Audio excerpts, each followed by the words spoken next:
boa noite, sejam bem-vindos, bem-vindas. Aqui é o nosso primeiro dia, nosso workshop Experiência de Usuário, Segredo para Conquistar Seu Cliente, uma iniciativa aqui da EBAC. Como estão vocês? Quero que vocês me deem um oi aí no chat, né, de onde vocês são, pessoal, por favor, vamos começar a comunicar aqui comigo, por favor. Bom, estamos aqui no nosso primeiro dia de workshop. Vocês estão me ouvindo bem, direitinho? Tá tudo certo? E me vendo? Ah, Camila, já me dando spoiler aqui da convidada. Tudo certo? Bom, vamos lá, gente. Vou só me apresentar aqui rapidinho. Bom, esse é um evento da EBAC, né? A Escola de Artes Criativas, Escola Britânica de Artes Criativas e Tecnologia. E a gente está começando o nosso evento. Eu vou falar um pouquinho de mim rapidamente. Meu nome é Carolina Migoia, sou jornalista, produtora audiovisual também, aí há mais de 15 anos, tá? Comecei produzindo lá na minha cidade, em Salvador, e como sempre a gente vem parar em São Paulo, que é a cidade das oportunidades, não é verdade? E aí, enfim, comecei lá na MTV em 2000 e... Meu pai, quanto tempo? 2004, a gente entrega a idade. De lá para cá, fui participando de outras televisões, produções, escrevi um longa-metragem, depois fui parar em produção de eventos, aí eu acabei indo trabalhar em 7 países diferentes, cheguei aí para Argentina, Chile, Peru, México, Panamá, Cuba, bem louca a vida. E, bom, com a pandemia também, né, como todo mundo, fui me reinventando, comecei a dar aula de espanhol online, porque os eventos deram uma parada, e sou registrada, inclusive sou filiada à União Brasileira de Compositores, tá? Porque eu tenho duas músicas que a versão em espanhol é minha, mas isso depois a gente fala. Enfim, eu quero saber de vocês. Vocês estão me vendo direitinho mesmo, hein? Cadê? Deixa eu ver como é que tá aqui. Ó, tá. Então, olha, sou de Goiânia, Júlia Campos falando. Bom, vamos falar aqui da EBAC, né, pessoal? A EBAC é a nossa escola britânica, como eu já tinha falado, Escola Britânica de Artes Criativas e Tecnologia. A gente tem curso de especialização, inicialização e graduação também, sendo que da graduação 6 são reconhecidos, validados internacionalmente pela University of Hertfordshire, no Reino Unido. Se liga no meu sotaque. Então, aí no formato online são mais de 60 cursos, tá, gente? Com mais de 25 mil alunos. É importante dizer que a EBAC tem uma preocupação especial com a carreira, com o futuro da carreira de vocês. Então, por conta disso, 100% dos nossos professores são profissionais atuantes na área, tá? Isso é um grande diferencial, diferente de muito cursinho aí, muito curso que você faz e não sabe nem de onde veio aquela pessoa. Aqui são profissionais atuantes, então você vai ter certeza de ter um conteúdo atualizado para você ficar ligado no que está rolando do mercado, tá? Além disso, a gente também tem mais de 40 empresas parceiras, que, como vocês podem ver na tela, né, nos ajudam, inclusive, a montar o nosso conteúdo para que seja um material relevante. Enfim, gente, vamos lá. Eu preciso dizer que o evento, tá, esse workshop de 3 dias aí, intensivão que a gente vai fazer, tem muito a ver com o nosso curso online de Customer Experience, tá? Nesse curso aqui você aprende a otimizar ações que mantenham e incrementem reputação. Também vão aprender a criar meios para fidelizar os clientes, né? Isso é super importante. E tornar a marca inesquecível. Lembrando, gente, que para quem está assistindo aqui o nosso curso, se você está me vendo pelo YouTube, vai ter um link lá para você acompanhar direto pela página da EBAC, tá? Porque o chat que eu estou falando não é o chat do YouTube, é o chat da EBAC. Então, clica lá na descrição que vai ter o linkzinho para vir direto para mim, tá? Bom, lembrando que, assim, é um mercado super aquecido, então, mapear essas oportunidades aí com base em dados e relacionamentos vai te trazer a conquistar, vai te ajudar a trazer resultados, né? E ter uma carreira de sucesso nessa área. Vamos lá, gente, eu falei aqui um pouquinho de mim, quero que vocês falem de vocês, eu estou com o chat aberto, via Lucilene de Oliveira Soares, é do Piauí. Maiara, Cristina, oiê, sou de Porto Alegre. Gente, que legal. Neita Matos é de Porto Alegre. Agora eu quero saber de que área vocês são. né? Falei aqui que sou jornalista, mas trabalho com produção audiovisual também, faço eventos, dou aula de espanhol. Quem são vocês aí do outro lado, né? Número 1, profissional de marketing ou comunicação, de repente, ou você é o número 2, gerente ou empreendedor, ou, né, de repente está quase chegando na posição de gerência aí, precisa ficar ligado nessa experiência do cliente. Ou número 3, simplesmente alguém de uma outra área que está interessado, né, nessa carreira ou migrar de área, vendo que o mercado está aquecido. Raquel Velho, sou jornalista. Ô, colega, que legal! É muito bom, né? A gente precisa se atualizar. Deise, sou escritora formando em ciências contábeis. A Lucilene é TI. A Kemi, número 2, gerente, empreendedora. Olha, Cláudia Regina, do Paraná. Tem estudante de comunicação, a Diana Bezerra, designer, Cláudia Regina. Carla Parames, ou Paramês, não sei, desculpa, é de São Paulo. Marília, empreendedora. Clara está iniciando empreendedorismo. Que legal, gente. Muita gente de várias cidades diferentes e áreas diferentes também. Bom, vamos lá. Gente, preciso falar que, bom, obviamente, como sempre, né, EBAC prepara surpresas, coisas, vantagens para você que está nos assistindo nesse workshop. Bom, ao longo do nosso encontro aí, eu vou oferecer algumas oportunidades, eu não vou entrar nos detalhes agora, vou segurar mais para o finalzinho, quero que vocês aproveitem muito essa aula da nossa convidada, que eu ainda não vou dizer quem é. E, de novo, se você chegou agora aí, chegou um pouco atrasado, não começou ainda, está me vendo pelo YouTube, tem um link na descrição para você vir para a página da EBAC, tá?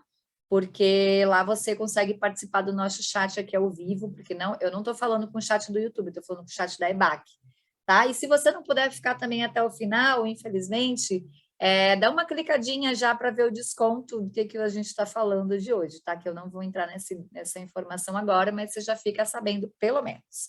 Então, aqui a gente vai ter, então, um desconto especial, um bônus para turbinar a carreira e um certificado do evento. Eu falo isso depois. Falando aqui do certificado de participação, bom, basicamente você precisa participar do workshop, tá, gente? Vamos ficar ligado aí, tudo que a gente vai aprender hoje, responder um formulário, tá? Que vai ser disponibilizado só amanhã. Não fiquem preocupados, a gente vai passar isso só amanhã, não vou entrar nesses detalhes agora, que a gente quer focar na aula. E aí vocês vão ter que entregar uma atividade proposta pela nossa convidada, tá? E aí vocês devem informar os dados necessários para poder receber esse certificado. Beleza? É isso. Além disso, pessoal, a EBAC é muito maravilhosa, é quase mãe, né? Tá dando aí oportunidade de vocês ganharem uma bolsa 100%, tá? Uma bolsa de 100% para estudar aqui com a gente. Então, precisa preencher esse formulário que vai ser passado amanhã no nosso chat. Então, de novo, galera, pessoal que está no YouTube, vai para o nosso chat, tá? Porque é lá que a gente vai jogar o formulário. E aí você vai ter que, então, preencher esse formulário e fazer a atividade proposta, tá? Aí a nossa equipe de seleção vai levar em conta se você teve um esforço ali para fazer a atividade e o motivo pelo qual você merece essa bolsa. Então, não fiquem desesperados, eu vou falar disso novamente amanhã, mas responde bonitinho, tá? Que aqui não é sorteio, é seleção, então vai depender do que vocês contarem para a gente, tá bom? Não percam essa oportunidade. Como é que vai acontecer essa divulgação, né? A gente vai falar no último dia do evento, aqui ao vivo, quem é que foi essa pessoa selecionada para essa bolsa. Aí depois, na sexta-feira, a gente divulga tudo bonitinho no nosso Instagram, @ebac, ok? Bom, gente, vamos lá. Como é que eu faço para ver a aula? Eu consigo ver de novo? Sim, consegue ver maravilhosamente. De novo, a EBAC é mãe. Fica tudo salvo nesse mesmo link que vocês entraram hoje no evento e também no nosso YouTube, tá? Ou aqui, ó, esse é o endereçozinho, youtube.com/c/EBAC online, tá? Então, não percam essa oportunidade.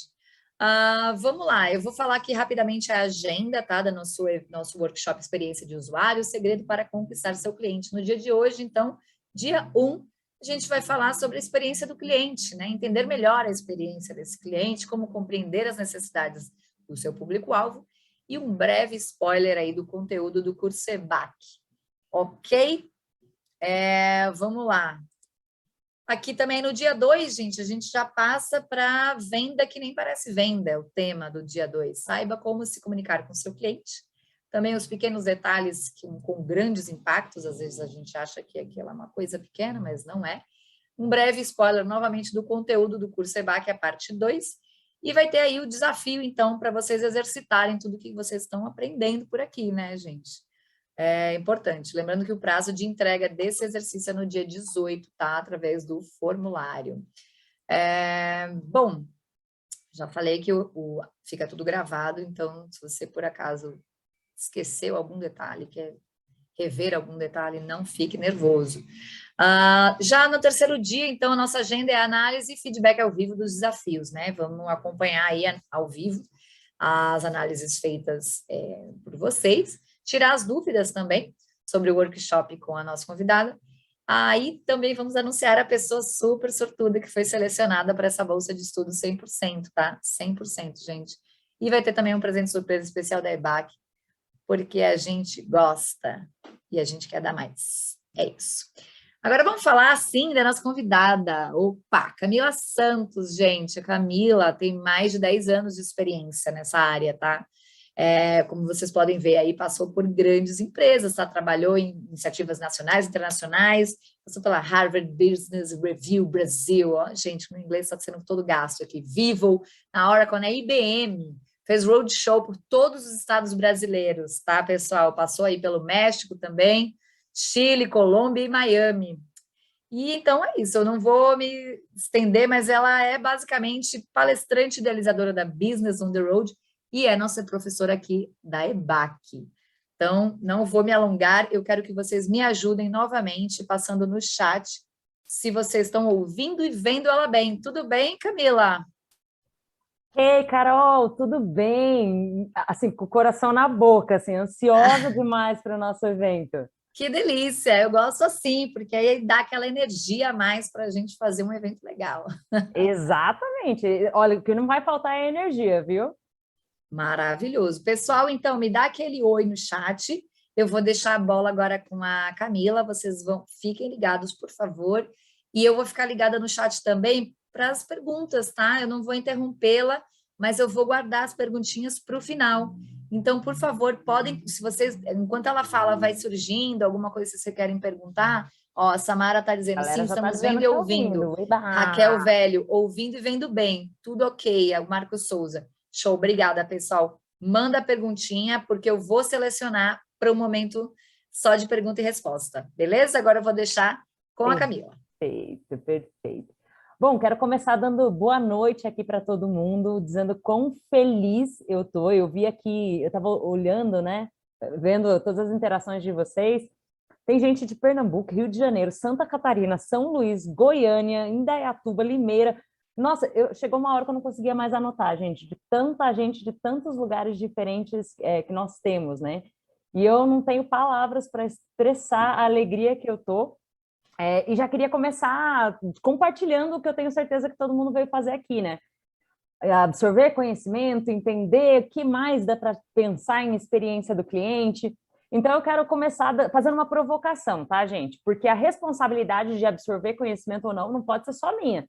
Porque senão vai falar assim, Camila não é boa professora, mas a gente tem que estar ligado, a gente tem que estar com o terreno preparado para conseguir aprender melhor, né? Então, eu queria fazer um acordo aqui, uma provocação, e aí vocês podem ir colocando no chat, tipo, pode contar comigo, tal. A provocação é a seguinte, tem um cara chamado William Glasser, e o William Glasser foi um grande estudioso da educação, e ele dizia que tem duas formas da gente aprender alguma coisa. Tem o método passivo e o método ativo. No método passivo, nós, como a gente pode ver nessa pirâmide, quando lemos alguma coisa, aprendemos 10%. Quando a gente escuta alguma coisa, 20%. Quando a gente vê, quando vê e escuta, a gente aprende até 50%.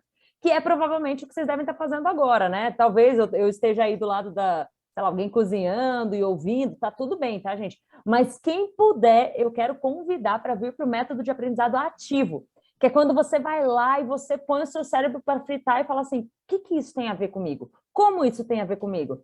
Eu aprendi as coisas mais brilhantes da minha vida e consegui colocar em prática no método ativo, que é quando você conversa, quando você pergunta. Então, a Carol falou aí, coloca as perguntas no chat, mas quando eu falar alguma coisa que você lembra, já viveu uma experiência semelhante, pode ir registrando, falando, é tipo isso. Aqui na minha cidade tem um restaurante que faz algo semelhante. Eu já vivi uma experiência assim, nossa, não sabia que isso tinha nome. O mais comum quando eu vou dar aula, quando eu vou dar palestra, alguma coisa assim, é a pessoa dizer assim, nossa, eu já fazia isso e não sabia que tinha um nome. Então, fiquem à vontade, vamos co-criar aqui, tá? E, obviamente, eu sempre gosto de dizer, quando você sair daqui, né, quando a gente finalizar a nossa primeira noite de workshop, eu quero te provocar. Eu lembro que eu tenho uma filha, né? Ela tinha 8 anos, e quando ela tinha 8 anos, eu fazia questão de explicar tudo que eu aprendia para ela. Não que ela aprendesse de fato, mas só de eu ter que me preparar para ensinar para ela, eu aprendia muito mais. E William Glasser comprova isso nos estudos dele, né? Dizendo que a gente aprende até 95% quando a gente ensina o outro. Então fica a provocação. Chega aí, mas Camila, eu moro com a minha avó, tenta explicar para a sua avó, explica o que você aprendeu aqui. E não precisa ser tudo, não, porque vai ter uma chuva de conteúdo. Mas explica aquilo que você achar mais relevante. Pô, aprendi isso aqui, achei legal. Pô, aprendi aquilo outro, achei legal.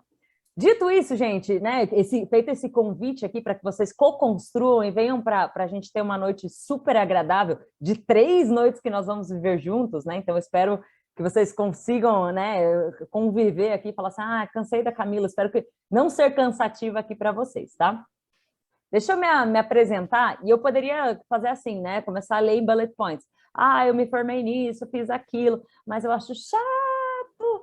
Então, eu gosto de contar essa história falando primeiro do seu Zé e da Dona Maria. Seu Zé e Dona Maria eram dois analfabetos, né? Eles trabalhavam colhendo café lá em Minas Gerais.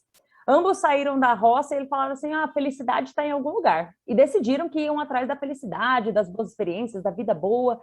E eles, com muito mais coragem do que juízo, enfiaram uma lata de farinha debaixo do braço, uma filharada do lado do outro, e foram para o Paraná, porque eles achavam que o sucesso, a felicidade, as grandes conquistas estavam lá. Chegando lá, gente, adivinha só, eles não encontraram aquela grande placa dizendo assim, nossa, que felicidade, sejam bem-vindos, porque eles não tinham qualificação técnica, eles não tinham a cabeça preparada para tudo aquilo que ia acontecer. Então, eles viveram um período muito miserável, tá? Esses são os meus avós. E a miséria que eu estou dizendo é miséria mesmo, tá, gente? Eles viveram em casa de sapê, né? Com cobra embaixo da cama, baratinha. Minha avó conta isso rindo hoje em dia. Mas era muito terrível. E minha mãe, vendo aquilo, falou, pô, eu não quero isso para minha vida. Ela não sabia o que queria, mas ela sabia que aquilo ela não queria. E ela decidiu ir nessa busca geográfica, né? A felicidade está em algum outro lugar. Será que está no Rio? Será que está no Paraná? Onde está? E ela decidiu ir morar com uma tia na Europa. Só que imagina, filha de agricultores, analfabetos, ela com malemar o ensino médio feito ali, então já tinha evoluído um pouquinho mais do que os pais, mas não estava pronta. Chegando lá na Europa, a bendita da Europa não tem a felicidade, gente? Caramba! Então ela encontrou lá, de novo, lavou privada, limpou casa. Não que isso seja um problema, tá, gente? Mas para ela não queria aquilo. Então ela falou, pô, e agora? O que eu vou fazer da vida? E ela entendeu que ela precisava, ela conheceu um filósofo que disse, Nilza, talvez você devesse estudar, talvez estudar é legal. E ela não sabia muito bem o que estudar lhe traria, mas decidiu. E foi a primeira da família a se formar. Isso trouxe uma mensagem muito importante, né? Disse para as pessoas, pô, estudar te dá um outro status, porque ela voltou e foi a primeira a fazer engenharia química, e nossa, tudo maravilhoso, comprou carro, comprou apartamento, nossa, será que a história da família tinha mudado? E todo mundo achava que por eu ser filha da Nilza, né, minha mãe, eu estava no DNA, vai ser nerd, vai ser super estudiosa, mas eu aos 16, meu maior sonho era trabalhar em uma loja de shopping, de surf, para ser mais específica, para pegar os gatinhos que passassem por ali. Com toda essa ambição, gente, aos 17 anos engravidei e meu avô, eu morava com ele na época, né, minha mãe tinha voltado da Europa, tinha ido morar em São Paulo, ele me disse, ou você casa ou você vaza. E aí eu me vi num momento em que eu precisava tomar uma decisão e eu, assim como a minha família, todo mundo que tinha migrado, achei que felicidade estava em outro lugar. Quando eu cheguei nesse outro lugar, que era em São Paulo, a felicidade não estava aqui. E eu comecei a ser aquela pessoa, sabe aquela que é chata, que senta na mesa reclama, que o chefe é o que é o problema, o governo, tudo era o problema, menos eu mesma. E eu trabalhava na época com uma empresa de eventos executivos, né? E esses eventos executivos, eu tinha que ligar para presidentes de empresas e diretores financeiros para perguntar para eles, o que está pegando? Qual é o calcanhar de Aquiles? Ou seja, de alguma forma já tinha experiência do cliente, mas eu achava um saco, não tem outra palavra, gente, era essa, eu odiava o que eu fazia. E um dos natais, eu torcia 360 dias no ano para ser feliz aqueles 5 dias, que eram os dias que eu estaria em Curitiba com a minha família na zona de conforto. Quando eu cheguei lá, minha família falou assim, cara, que legal, você trabalha pesquisando, e não sei o que. Ela falei, cara, essa família tá muito louca, como pode eles acharem isso legal? E aí eu comecei, aquele ano eu voltei diferente, falei, deixa eu tentar enxergar o que eles estão enxergando, o que tem de tão legal que eu não estou vendo. E quando eu cheguei em São Paulo, eu comecei a enxergar melhores oportunidades. Então, tinha um problema, eu estava envolvida. Tinha alguma coisa, eu estava envolvida. E aí a minha vida começou a ser incrível. Aí esse currículo aqui, que está todo aqui, começou a ser construído, né? Comecei a trabalhar em parceria com a Vivo, com a IBM, com a Harvard Business Review Brasil, fiz projetos para uma série de empresas, né? Viajei México, Chile, Colômbia, Miami. Meu Deus, tudo estava dando certo. Mas eu continuava ouvindo relatos de imigrantes ou pessoas que tinham mudado de um lugar para outro e ficavam, pô, não estou feliz, pô, não encontrei a felicidade, pô, não é isso aqui, não é isso aqui. E eu comecei a questionar, e eu lembro uma vez que eu estava num dos jantares, né? Porque aí nessa época estava chique, gente. Eu ia para resort, jantava com os presidentes de empresas, e um dos presidentes me disse, Camila, em São Paulo tem muita gente desengajada. E eu pensei, será que não tem a ver com o sucesso não estar em um lugar, está antes mesmo dentro de nós? E aí eu questionei, ele disse que fechou parte da empresa aqui em São Paulo e abriu lá no interior da Bahia. Ele falou, lá tem menos oportunidades, então as pessoas vão valorizar mais essas oportunidades. Eu falei, pô, faz sentido. E aí, na época, na empresa onde eu trabalhava, a gente falou o seguinte, vamos tentar também? Então, a gente abriu lá em Sumé, que fica no interior da Paraíba, 200 quilômetros de João Pessoa, abrimos. E quando a gente começou a entrevistar as pessoas, eles achavam que era golpe, que era marketing multinível, que era não sei o quê. Eles falaram, cara, mas por que vocês estão... Por que aqui? Eles não sentiam que aquilo era para eles. Eu falei, caramba! E a gente fez um trabalho incrível. Só que aí eu comecei a perguntar, por que duas coisas precisavam acontecer? As pessoas precisavam ser mais protagonistas, né? Elas precisavam falar assim, não, essa oportunidade é para mim, não, eu sou o bichão, eu vou fazer acontecer. E as empresas também precisavam enxergar o Brasil para brasileiros, ou seja, com mais oportunidades, enxergar, tipo assim, pô, por que eu não posso abrir uma sede em tal lugar? E a pandemia veio ainda para mostrar melhor ainda essa coisa para a gente, né? Por que eu não posso abrir em outros pedacinhos e tal? E eu fiquei tão maluca com essa ideia, gente, que decidi que eu ia sair com a minha família num motorhome, né, num trailer, motorhome, só queria viver uma vida na estrada. Eu tracei a rota, 54 municípios, íamos passar um ano na estrada, entrevistando pessoas, juntar o que a gente ouvisse sobre aquelas regiões, entregar isso para um grupo de intelectuais, antropólogos, filósofos, sociólogos, para que eles nos dissessem o que essa região pode melhorar para que as pessoas sejam mais protagonistas, que elas não sejam aquela Camila vitimista, sabe? O que a gente podia fazer pela vida das pessoas? E, no final disso tudo, mostrar isso para presidentes de empresas, dizer assim, você sabia que você pode ter lucro, ter um saving, ou seja, reduzir seu custo e ainda fazer bem para o país, ou seja, você vai pagar um salário um pouquinho menor, mas vai ter um colaborador muito engajado e ele não vai precisar mudar de estado. Só para vocês terem uma ideia do porquê que eu estou falando tudo isso, tá, gente? No Brasil, mais de 35% da população não vive no município de origem, ou seja, mudou de cidade, mudou de estado, mudou de país. Até aí não tem problema. Mas em São Paulo, só em São Paulo, tem mais de 24 mil pessoas em situação de rua. E dessas, mais de 70% são migrantes. Então, a minha crença era, poxa, se a pessoa quiser mudar, eu quero que ela esteja pronta para mudar. Que ela more onde ela quiser, mas que ela esteja pronta. E eu queria que aprender fosse divertido. Porque aprender, muitas vezes, a gente acha, ai, que saco, ai, nossa. E como é que eu podia tornar isso mais legal? E aí, gente, em junho do ano passado, eu falei, vou pedir demissão, não quero saber, vou fazer esse projeto dar certo. Mostrei para o presidente da minha empresa, ele disse assim, não, tá tudo certo, vamos fazer. E quando eu comecei a fazer, eu falei, não, eu quero fazer sozinho. Então, pedi demissão e comecei a atender as empresas. O que eu precisava? De dinheiro para conseguir colocar o trailer na estrada, de dinheiro para conseguir levar essa marca por aí. Então, comecei a fazer palestras, o que eu sabia fazer, tá, gente? Eu sabia fazer experiência do cliente, porque eu tinha trabalhado como diretora de conteúdo e diretora de experiência do cliente nessas empresas de eventos. E eu falei, bom, vou começar a dividir o que eu sei. E na época eu não achava, tipo, ai, nossa, eu sei tanto. Mas as empresas começou que eu atendi em menos de um ano, Gol, DHL, Nestlé, Grupo Ser Educacional, Banco do Brasil. Falei, caraca, quantas empresas! Nesse período, eu fui convidada para fazer um TED, então, um TED do Rio do Sul, que fica em Santa Catarina. Fui convidada para ser coautora do livro Protagonista, que tem muito a ver com essa história, e fui convidada para fazer o curso aqui de experiência do cliente da EBAC. Cara, meu mundo estava tão completo, tão maravilhoso, mas eu pensei assim, como isso casa com o meu sair na estrada, né? E eu parei para analisar a minha vida, a minha vida com experiência do cliente. E eu costumo dizer que tem 3 grandes marcos, né, que fizeram com que eu chegasse até aqui e dividisse o que eu vou dividir aqui com vocês. A primeira coisa é que há cerca de 10 anos atrás, acho que tem uns 7, 8, não sei precisar, tá? Mas foram nos últimos 10 anos, eu comecei a ouvir daqueles presidentes que eu ligava, dizendo assim, Camila, você precisa fazer um evento de experiência do cliente. Camila, e era recorrente, tá? Eu ia num coffee break, eles me diziam, precisa fazer um evento de experiência. Eu ia sei lá, num jantar, precisa fazer um evento de experiência. E eu comecei a dizer isso para o presidente da empresa onde eu trabalhava. Eu falava, olha, a gente precisa fazer um evento de experiência. E ele me respondia, esse é o patinho feio, ninguém tá nem aí para isso não. Isso aí é custo, Camila, não vamos fazer.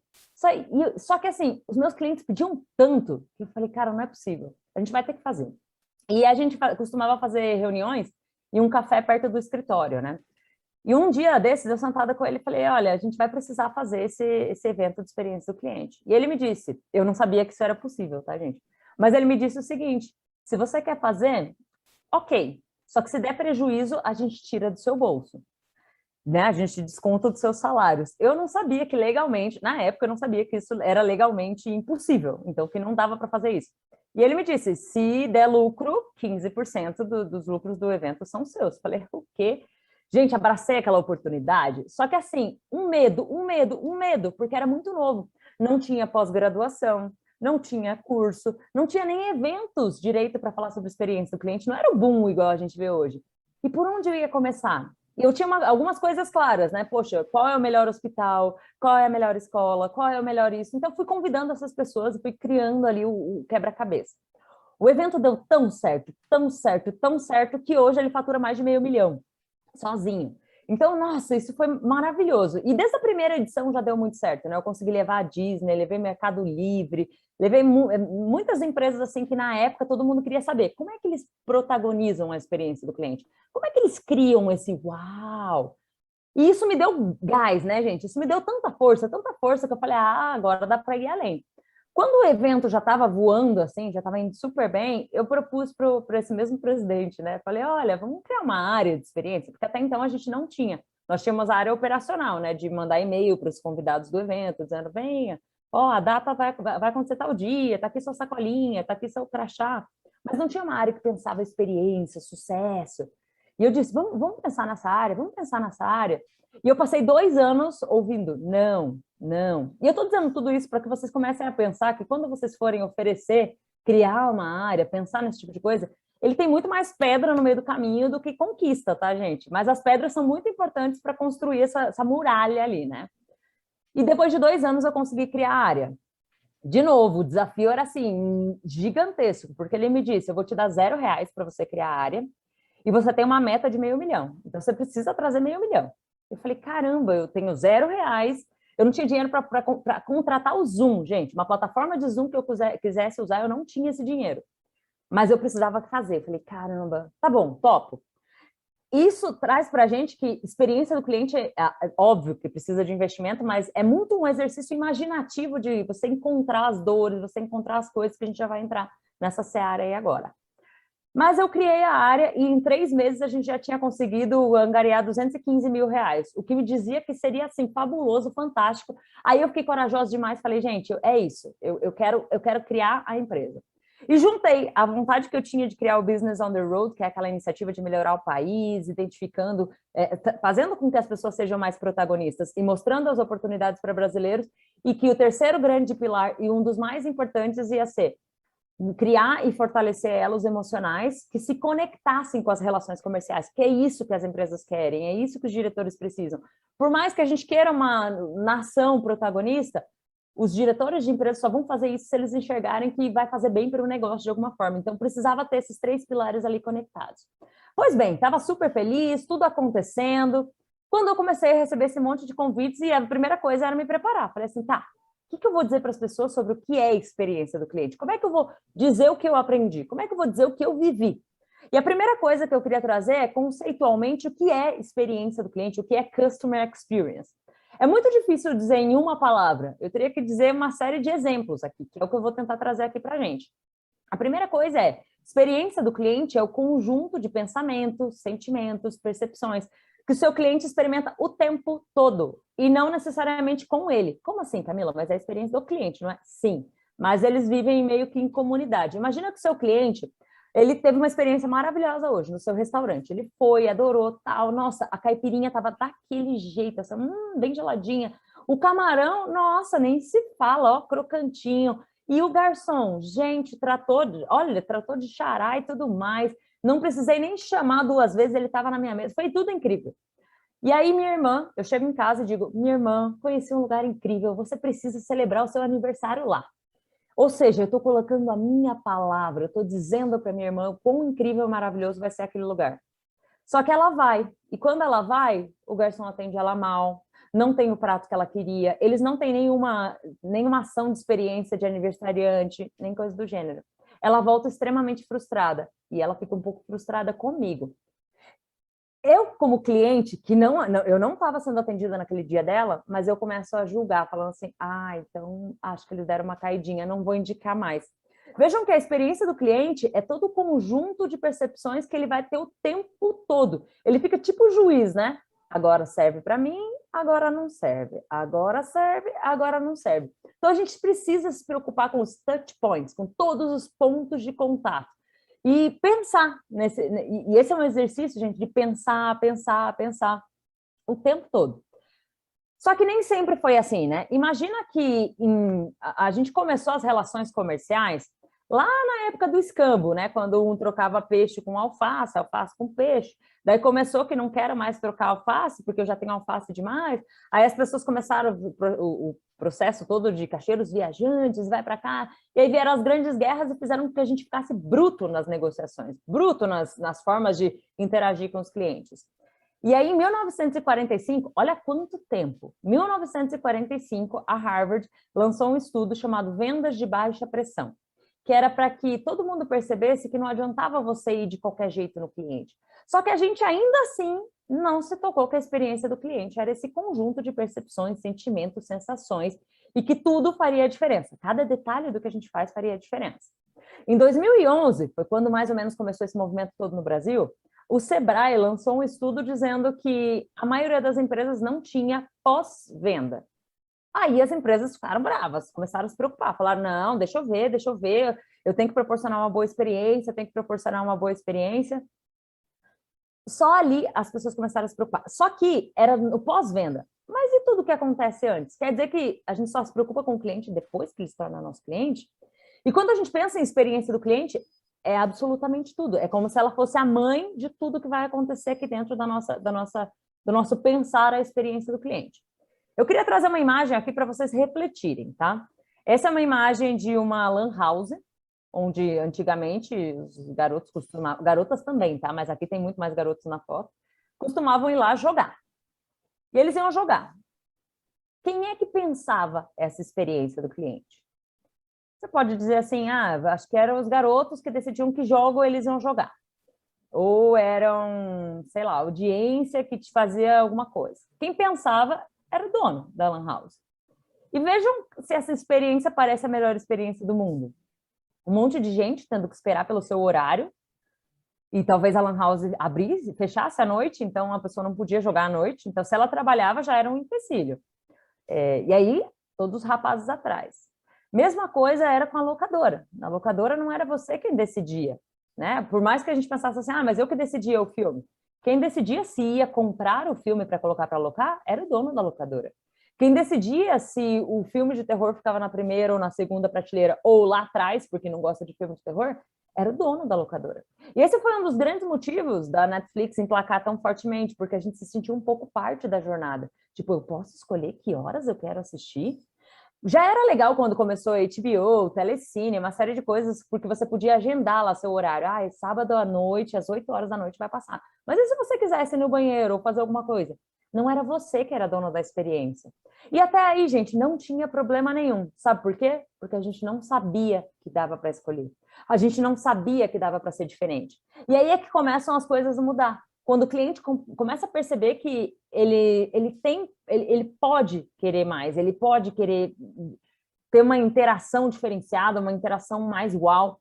E eu gosto de pensar assim, nós somos feitos de um conjunto de crenças, valores, experiências vividas, lugares que a gente visitou e experiências que a gente começa a viver que não necessariamente tem a ver com o seu negócio. Quer ver um grande exemplo?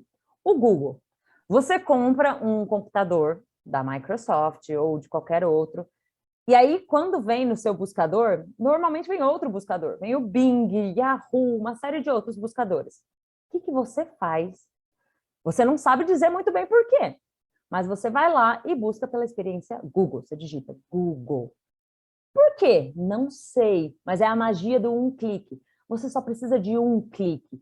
E aí ele começa a fazer toda uma análise, um cruzamento de dados muito louco para que chegue na palavra que você estava buscando.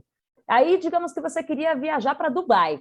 Você está lá procurando passagem para Dubai. O Google, quando você coloca, ele coloca Dubai, castelo tal. Dubai, esse lago. Dubai, é o café de ouro. Ele te traz exatamente o que você buscava. Cara, o Google é seu melhor amigo, ele te entende. Ele personaliza para você. Só que para o Google chegar nesse nível de personalização, ele tem que trazer toda a complexidade para ele. E experiência do cliente, a primeira grande lição aqui, gente, é que vai te dar muito mais trabalho. Você vai ter que absorver mais trabalho. Lá eles têm uma série de engenheiros, né, por trás de todo o processo, e eles têm o que eles chamam de 80-20. 80% do tempo, os engenheiros do Google, eles têm que fazer a tarefa deles. 20% do tempo, eles têm que estar pensando, que mais? Que mais? Qual experiência mais a gente pode trazer? E graças a isso, né, foram criadas várias inovações, tipo o Google Drive, o Gmail, tudo isso pensando, né? E aí, que mais? Que mais? Que mais? E a tempo todo eles estão pensando como é que a experiência pode ser mais fácil do que um clique. E aí imagina que o seu cliente está te comparando com isso. Não que ele está imaginando, deixa eu comparar a loja aqui, a loja de roupas da minha colega, com o Google. Não, mas ele quer que seja fácil, ele se acostumou. A gente vai acostumando, isso é hábito, a gente se acostuma que a vida seja mais fácil. A gente fala, caramba, por que demora? Por que é difícil? A gente começa a comparar e nem percebe. Quer ver um exemplo muito legal? Eu lembro que um dos palestrantes que eu levei naquele primeiro evento que eu contei para vocês, foi o pessoal do Hospital Albert Einstein. E eles estavam criando o primeiro escritório de experiência do paciente aqui do país.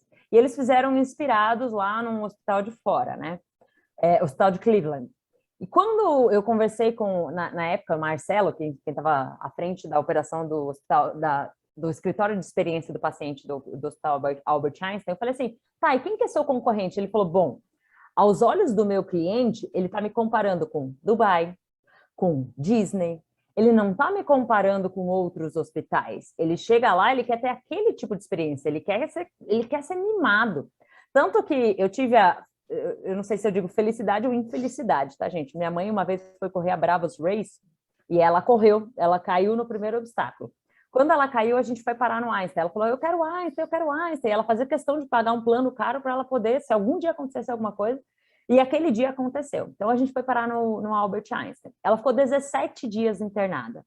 Esses 17 dias, eu digo para ela assim, falo, mãe, eu sei que você não gosta disso, mas eu sinto tanta saudade de lá. Porque eles não consideram paciente ou cliente somente quem é o pagante, ou seja, somente o paciente. Eles consideram paciente também os acompanhantes. Então, todos os dias, às 6 da tarde, eles chegavam e perguntavam assim, senhorita, podemos montar a sua cama? Eu falava, caramba. E pra vocês terem ideia, eu fiquei lá na época do Natal. E no Natal, eles me deixaram levar vinho, levar uísque. Fui com meu noivo, passamos lá, decoramos todo o quarto, fizemos festa. Eles chegavam todos os dias, fim da noite também, e perguntavam assim, qual é o cardápio que a senhora vai querer? Eu tinha 2 opções de cardápio e a minha mãe tinha 2 opções de cardápio. E eles não limitavam, né? Óbvio que é bom senso, né, gente? Então eu não levava um monte de gente para dormir lá. Mas eles deixavam. Se meu noivo quisesse dormir lá, ele podia dormir. Se a minha filha quisesse dormir lá, ela podia dormir. Muito bom. Eu tive um problema, eu consegui resolver. Então, esse tipo de coisa me fez sentir muito bem acolhida. Só que, de novo, o Albert Einstein ele não se preparou para pensar a experiência do cliente com base em outros hospitais. Ele se preparou com base no que o cliente dele vivencia todos os dias. Então, ele queria fazer um mergulho ali no que era a experiência do cliente. Queria fazer um parênteses aqui no meio, porque isso aconteceu na minha jornada, né? Chegou uma hora que eu comecei a ouvir a palavra Customer Success. E eu falei, cara, o que é isso? Será que eu sou isso ou será que eu trabalho com a experiência do cliente? E acho que é importante a gente trazer isso aqui para jogo para mostrar para vocês que são coisas diferentes, mas que elas andam juntas, tá? Então é importante a gente ter conhecimento dessas duas coisas. Customer Success é sucesso do cliente. Camila, qual é a diferença? Se ele está feliz, ele não tem sucesso? Se ele tem experiência boa, ele não tem sucesso? Não necessariamente. Vou trazer um exemplo para vocês do universo de eventos executivos onde eu trabalhava. Num evento executivo, eu tinha dois públicos. Eu tinha a audiência, que era um diretor que ia para um evento, absorver novos conhecimentos para levar isso para ou ser promovido, ou levar, fazer com que a empresa dele tivesse redução de custo, ou que tivesse mais lucro, enfim, conseguisse mexer no bolso ou na reputação dele como profissional. O outro público que eu tinha era o patrocinador. E o patrocinador, o grande objetivo do patrocinador era fazer negócios.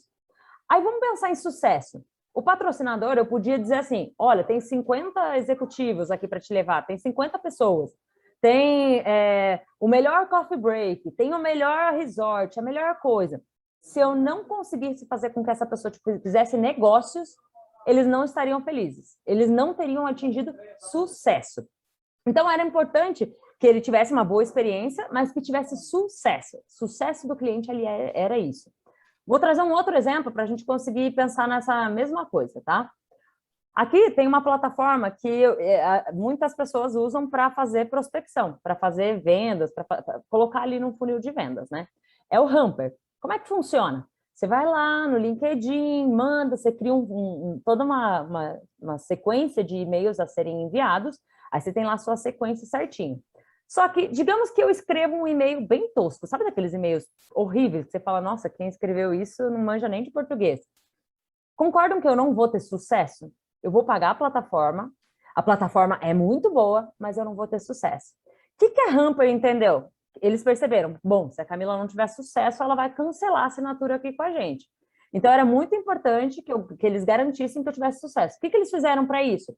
Eles começaram a criar eventos, toda quinta-feira tem uma live lá para falar como ser mais atrativo nos seus e-mails, como criar o follow-up ideal, como prospectar melhor, mas me ensinando a usar.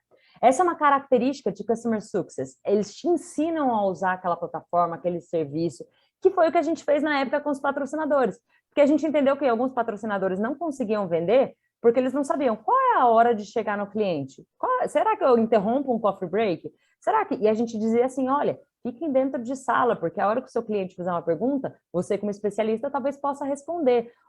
Conversa com... E a gente criou todo um mapa de jornada, que a gente vai falar sobre isso aqui, que conectava os dois. Então, a gente fazia com que a audiência quisesse muito falar com esse patrocinador. Então, ele ia lá, a gente chamava isso de matchmaking. Ele ia lá e falava assim, oi, patrocinador, tudo bem? Olha, eu recebi aqui um guia dizendo que eu devia conversar com você, porque talvez você tenha a solução dos meus problemas. Nossa, aquele patrocinador ficava no céu, porque era a oportunidade dele fazer o pitch de vendas dele. Só que a gente precisava fazer muito mais coisas, porque vamos pensar aqui. Em um evento, se eu prometo que eu vou te entregar 50 executivos, você vai ter 50 executivos lá para se relacionar. Era isso que eu estava vendendo. Mas, no fundo, o que meu cliente queria, meu patrocinador, era sucesso, era vender. Então, não adiantava eu entregar só o que está no contrato. 50 pessoas, 3 dias em um resort. Eu precisava entregar mais.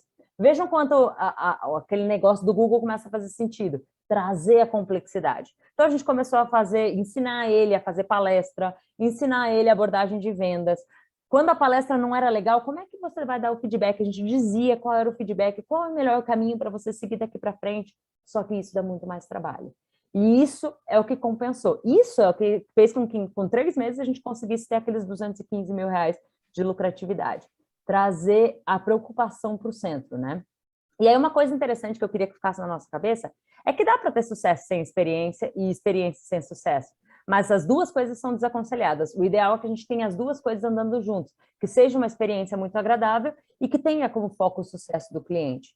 E que se for se você pensar em qualquer uma das coisas, tipo, ai, nossa, mas eu vou entregar um coffee break maravilhoso, mas não vou ter sucesso, ou eu vou deixar, eu vou dar esse feedback para o meu cliente, vai doer um pouco. Mas se você está comprometido com o sucesso do seu cliente, com certeza ele vai te perdoar. Então, essa reflexão é muito importante. Camila, com complexidade, com é difícil, com não tem tantos cursos, com pô, é algo novo, tá todo mundo aprendendo a fazer. Por que os caras começaram? Por que os presidentes de empresas continuavam pensando em experiência do cliente, né? E aqui eu trago alguns dados, né? Que aí eu estou vendo aqui no chat, gente, o pessoal dizendo que vai ser disponibilizado todo esse conteúdo, tá? Fiquem à vontade aqui. Mas esse monte de dados, eu queria destacar alguns deles. O primeiro é que uma grande consultoria chamada Bain Company, eles, alguns anos atrás, fizeram uma pesquisa com presidentes de empresas, dizendo, presidentes de empresas, vocês acham que vocês proporcionam uma experiência uau? 80% dos presidentes que responderam à pesquisa disseram, sim, a gente é top, a gente é incrível, a gente é maravilhoso. E aí essa consultoria foi lá e perguntou para os clientes, ei, clientes, vocês acham que essa experiência que vocês recebem é incrível? E incríveis, somente 8% concordaram. Só 8% disseram assim, realmente a experiência é top. E aí a gente vê assim, a discrepância que tem entre uma coisa e outra. E por que isso acontecia? Não é porque os presidentes eram ruins ou eles quiseram mascarar a pesquisa, não, gente. Eles realmente acreditavam. Aqui alguns dados interessantes é que várias profissionais que trabalham com a experiência do cliente ainda não se sentem confiantes. De acordo com pesquisa da Oracle, que é um gigante da tecnologia, só 43% dos executivos se sentem confiantes, né? Mais de 26% das equipes sentem falta de habilidade, tipo, por onde eu começo, por onde eu vou? O que, de fato, eu, como profissional de experiência do cliente, preciso ter? Uma das perguntas que mais fazem é, Camila, qual é o melhor canal para atender meu cliente? Aí é comum as pessoas compartilharem assim, a pesquisa da Microsoft diz que é melhor telefone, que é melhor não sei o quê. Mas quem é o seu cliente? Não adianta a gente entender cliente por cliente. Vou pegar uma pesquisa solta aí. É quem é o seu cliente? O que de fato ele espera? Como é que você pode entregar? Um outro dado que me chama muita atenção do porquê que essas empresas começaram a investir em experiência do cliente e o porquê que isso é importante, é que a Accenture identificou que 33% dos clientes abandonam uma relação por falta de personalização. Agora você começa a pensar, imagina o Google tendo que personalizar as coisas. Pô, deve dar uma trabalheira. Mas é sobre isso, é trazer a complexidade para a gente, para daí conseguir facilitar a vida do cliente. E aí a gente chega numa coisa que você vai ouvir falar muito na sua vida, que é a visão customer-centric, é ter o cliente no centro. Mas quão disposto a gente está, de fato, a colocar o cliente no centro? Aqui tem algumas etapas que precisam acontecer, né?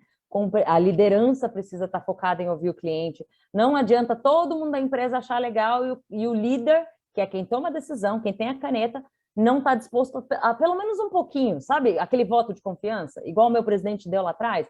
Camila, não estou confiando, mas vai lá e faz, e se der prejuízo, vamos marcar juntos. Como é que você conquista isso aqui, né? Aí depois você compreende o cliente, desenha soluções personalizadas, prepara a equipe. Tudo isso aqui parece um quadradinho simples, né? Mas vamos parar para pensar se dentro da sua empresa, será que as pessoas estão prontas a fazer isso aqui? Vou contar 2 exemplos, tá? O primeiro que eu vou contar para vocês é resgatar aquele filme, Do que as Mulheres Gostam. É um filme bem antigo, tá, gente? Onde o personagem principal, ele é um publicitário e ele recebe lá um desafio, né? Que é criar, criar um tênis, né? Uma propaganda, uma campanha publicitária, falando de tênis femininos. Mas ele não é mulher. Então, o que ele pode fazer, né? E aí tem um desafio lá, e ele pega aquelas coisas, pega meia calça, batom, uma série de coisas, e chega em casa e começa a usar aqueles cremes, aquelas coisas todas. E acaba que ele cai dentro da banheira e ele começa a ouvir o que as mulheres pensam e tudo mais. Acaba que a campanha dele é muito bem sucedida. Óbvio que é muito fictício e tudo mais, não vai acontecer se a gente usar coisas e se jogar dentro da banheira com secador, pelo amor de Deus, hein, gente? Mas o que ele quer dizer ali com aquela mensagem é que se você mergulhar de fato no que seu cliente vive, talvez você consiga ouvir muito, você consiga entender muito melhor o que ele sente. Recentemente, a vice-presidente do Santander, ela foi viver um dia de recepcionista. E ela não avisou, obviamente, dizendo assim, oi, tudo bem, eu sou a presidente, estou aqui vivendo um dia de recepcionista. Ela só foi. E viveu esse dia de recepcionista para ver quais eram as principais reclamações, como é que o cliente chegava, como é que o cliente sentia, como é que o cliente, né, o que vivia quem vive lá na ponta. é um ato de muita coragem. E aí outras empresas fazem isso também, né? A 99, toda vez, uma vez por mês, os líderes têm que dirigir um carro da 99 para sentir o que o motorista sente e o que o passageiro sente. Então, ele tem que ir lá e viver essa experiência. Qual foi a última vez que você foi lá e viveu o que o seu cliente vive, né? Tem até uma expressão para isso, eat your own dog food. Essa expressão ela é muito usada para dizer assim, coma a sua própria comida, para você ver se é bom, se você está proporcionando essa boa experiência. Será que você tem coragem de ir lá e usar? Será que você tem coragem de ir lá e ver se o processo está rolando como você gostaria? Será que você comeria daquilo? Será que você viveria aquela experiência pensando que é a melhor experiência? Qual foi a última vez que você, digamos que você tem uma loja de roupa, qual foi a última vez que você foi nessa loja de roupa ou foi em outra loja de roupa e provou daquela experiência e falou, a minha não tá tão legal. E com essa visão crítica de que, pô, tudo bem não tá legal, o importante é eu saber de onde estou partindo para saber muito bem onde eu estou indo, né? Entender melhor isso. Dito tudo isso, gente, ou seja, o que é a experiência do cliente, o que é o sucesso, por que as marcas investem, a gente começa a entrar um pouquinho mais a fundo esse porquê as marcas investem. Porque tem jeitos de entender qual é esse retorno sobre a experiência. Se é dinheiro ou se é outro tipo de coisa. E aí a gente fala sobre Return of Experience. Para os mais íntimos, ROX. Como vocês já são agora best friends aqui da experiência do cliente, já podem chamar de ROX. O que é o ROX? Tá? O que é o Return of Experience? A Accenture, ela foi quem deu esse nome, né, oficialmente, para isso, e ela tem várias interpretações. Eu vou trazer aqui algumas delas, né? Vou trazer 6 pontos aqui. 1, recorrência. Outro, recomendação. Churn, o churn invisível. O que é upsell, cross-sell e ESG branding. Começando por essa página aqui, para ficar um pouco mais claro, a recorrência é nada mais é de quando seu cliente volta, né? Ele gostou, foi tão legal, que ele decide voltar. E volta e mais vezes. E quando ele gosta tanto, ele acaba recomendando para algum amigo, ou que ele confia e ele vai lá e recomenda, e pronto, tá tudo certo, que maravilhoso a minha experiência aqui que eu tive. O churn, o churn é quando o cliente deixa de ser seu cliente, e a gente vai falar um pouquinho sobre como calcular, sobre como pensar nisso. Mas é quando o seu cliente, o total de clientes que você perde ao mês por não proporcionar uma boa experiência. O upsell é quando o cliente já compra alguma coisa de você, digamos, você vende escovas, ele compra mais escovas, porque ele não quer fazer uma vez só na semana, ele quer fazer mais escovas. Ou você vende uma blusinha azul e ele vai comprar a blusinha rosa, blusinha verde, blusinha amarela, é o mesmo produto, ele só mudou ou comprou mais produtos. O cross-sell é quando o seu cliente compra alguma coisa de você e ele vai comprar mais coisas porque ele gostou tanto que ele precisa comprar mais da sua marca. E o ESG, a gente vai falar, que é uma sigla para falar sobre sustentabilidade, sobre meio ambiente, sobre governança dentro da empresa e sobre como isso impacta na marca, que é uma é um dos return of experiences mais fortes que a gente vai ver aqui ao longo da nossa reflexão. O primeiro exemplo aqui que eu queria trazer de recorrência, né? Provavelmente vocês já devem ter ido em algum restaurante.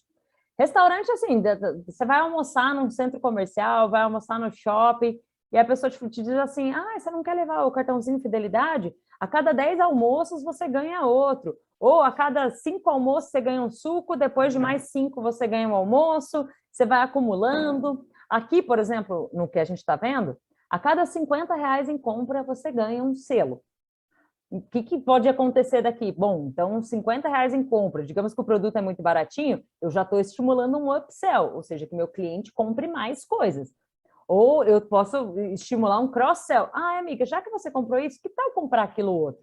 Outro exemplo de recorrência é a Netflix, que você compra todos os meses, porque todos os meses você quer assistir filme, e todos os meses é algo muito viciante. A experiência é tão boa que você compra. São formas de medir. Bom, se meu cliente veio 10 vezes, opa, eu tenho clientes fiéis aqui, eu tenho clientes que voltam, eu tenho clientes que compram mais. Esse é um tipo de você identificar ali. Mas eu quero trazer mais formas, né? Imagina, pensando em recomendação. Quem nunca viu aquelas campanhas de indica um amigo e ganhe isenção, indica um amigo e isso vai acontecer? Um dos meus exemplos favoritos é o de um cliente meu, a MRV, eles têm mais de 500 mil clientes no país, é uma das construtoras mais conhecidas, né, pelo programa Minha Casa Verde e Amarela, E eles dizem o seguinte, eles entendem que eles têm um problema de inadimplência, né? O cliente vai lá e, pô, não consegue pagar, porque um apartamento, no longo prazo, você ficar a vida inteira pagando, é caro. Tentando ajudar o cliente deles, que é o morador, e ajudar a empresa também a continuar adimplente, ou seja, que tenha um número menor de pessoas devendo, eles dizem, indicação premiada. Cada cliente que você indicar e ele for comprando imóvel, vai abatendo na sua mensalidade, vai abatendo nas suas parcelas e tal. Olha que legal, faz bem para o negócio, faz bem para o cliente. Então, é um tipo de recomendação que pode fazer muito bem. Só que uma das recomendações que é muito legal da gente pensar é, por que seu cliente deveria te recomendar? Por que ele gosta tanto? E ele não vai fazer isso sozinho, tá, gente? Ele vai precisar de o que a gente chama no marketing de CTA, que é o Call to Action. É um chamado à ação. Convida ele para compartilhar. Compartilhe isso aqui e ganhe isso aqui. Compartilhe com os seus amigos. Recomende nas redes sociais. Nos deixe crescer. Quando a pessoa gosta tanto, provavelmente você deve ter alguma coisa que você gosta muito. Sabe igual filme? Você terminou de assistir um filme e aí você começa a indicar para as pessoas, cara, você tem que assistir esse filme. O dono do filme, o criador, o diretor não está te dizendo nada, ele não disse indique, mas você gostou tanto que você quer indicar. Como é que a gente pode fazer isso? E principalmente criar rastreabilidade, tá? Que é o que a gente vai ver quando a gente entrar em mapa de jornada. Como é que eu vou pensar assim? Eu investi isso aqui e vai me dar esse resultado aqui. Uma outra forma de return of experience, né, que é o retorno sobre a experiência, são os churns. Aí o cálculo do churn está aqui no cantinho superior da tela de vocês, tá? Que é o número de clientes que cancelaram o serviço no mês dividido pelo número de clientes do início do mês. Ou seja, eu tinha 500 clientes no começo do mês e 7 clientes cancelaram. Então, eu vou fazer o 7 dividido pelo número de clientes que eu tinha no começo do mês. Camila, e se entrarem clientes novos? Eles não entram para essa conta, tá? É assim que a gente calcula churn. Esse é o cálculo de churn tradicional. Super simples, é um cálculo que você joga no Google, fácil de fazer ali. Mas e o churn invisível? O que é o churn invisível? Aquele cliente que nem chegou a comprar de você porque alguém falou mal antes. Aquele cliente que ele tinha interesse em comprar e alguém falou assim, cara, não vai que é cilada. É péssimo, o atendimento deles é horrível, o sabor é horrível, a iluminação daquele lugar é horrível, péssimo, não vá, não vá, não vá. Então, olha quanta coisa tem envolvida ali num processo de decisão, né? Num processo de encantamento do cliente, quantas coisas a gente pode pensar que podem acontecer ali dentro. Eu vou contar para vocês a experiência que eu tenho toda vez que eu vou a esse restaurante, ele fica em São Paulo. Quem vier, quem não for de São Paulo e vier algum dia, recomendo fortemente. Quem é de São Paulo, recomendo fortemente. O nome desse restaurante é Dom Camilo. E ninguém te pede recomendação, mas você tem muita vontade de recomendar. Primeira vez que eu descobri ele foi num desses aplicativos de compra promocional, fui lá e comprei. E aí, quando eu cheguei, você chega no restaurante, tem uma carroça na frente, e nessa carroça tem um cavaleiro ali de pano estranho. Aí do outro lado tem um patins antigo, patins quad, né? Aquele que é de 4 rodinhas, 2 na frente, 2 atrás, pendurado. Aí de repente você olha para o seu lado esquerdo, tem uns Transformer. Do outro lado tem um Pinóquio sentado em cima de uma cadeira de balanço. Aí você anda mais um pouquinho, você olha para o teto, tem um negócio de luz junto com um veado pendurado, o animal. Aí você anda mais um pouquinho, tem uma piscina. Aí você anda mais um pouquinho, ou seja, tem uma série de momentos ali que você fala, caraca, são os espaços instagramáveis. Eu costumo ir com a minha família lá, a gente janta primeiro e depois vai passear pelo ambiente. Quando a gente termina, a gente fala assim, agora vamos passear? Porque sempre tem alguma coisa nova para a gente tirar foto, sempre tem alguma coisa. E ninguém pede para a gente compartilhar, a gente compartilha porque dá vontade. Aí tem outra coisa que acontece lá. Quando a gente chega no Dom Camilo, parece que o tempo é infinito. Parece que você entrou numa cápsula do tempo, assim, porque a gente é tão bem tratado. Logo que você chega, pode ser que a massa, é o rodízio de massas, tá, gente? Pode ser que a massa demore a chegar. O que eles fazem? Eles servem esses 2 petisquinhos aqui, que é uma massa de pão, que é para te dar saciedade, e um franguinho, que é para você ir misturando ali. E você vai, o tempo vai ficando, e aí chega o pessoal que vai te atender. O pessoal que vai te atender descreve os pratos. Eles começam a dizer, você quer polpetone com tal coisa? Você quer uma massa tal com limão? E você quer com camarão? E é tanta coisa que você vai falando, caramba, os rituais importam. Porque você vai se sentindo quase que como dentro de um filme. Você vai falando, cara, como é bom estar aqui. E aí você sai de lá recomendando. Você fala, caramba, não paguei barato, porque não é a experiência mais barata do mundo, mas foi incrível. Caramba! E uma das coisas muito importantes para a gente ter em mente é que o cliente não quer pagar uma experiência, ele, óbvio, ele sempre vai querer pagar uma experiência mais barata. Mas se ele tiver que ter uma melhor experiência e pagar um pouquinho mais por isso, ele vai preferir essa melhor experiência e pagar um pouquinho mais por isso. Aqui estão outras imagens lá. Outro ritual bastante interessante que eles têm uma adega separada e eles dizem assim, você quer ir lá escolher seu vinho?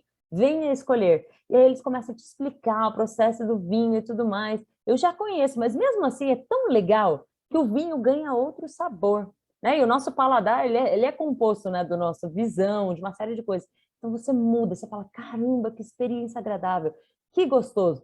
Olha só as loucuras que tem lá penduradas no ambiente, né? Aqui um capacete de mergulhador, capacete de jogadores de beisebol, rugby, não sei, uma série de coisas. Então você vai andando lá, é um espetáculo. Camila, quer dizer que para minha loja ser incrível, eu preciso colocar esse monte de coisa, mas você não falou que dava para fazer sem dinheiro? Fica tranquilo que você não precisa pensar nesse tipo de coisa agora, tá, gente? E não precisa ser assim. Essa é a identidade deles.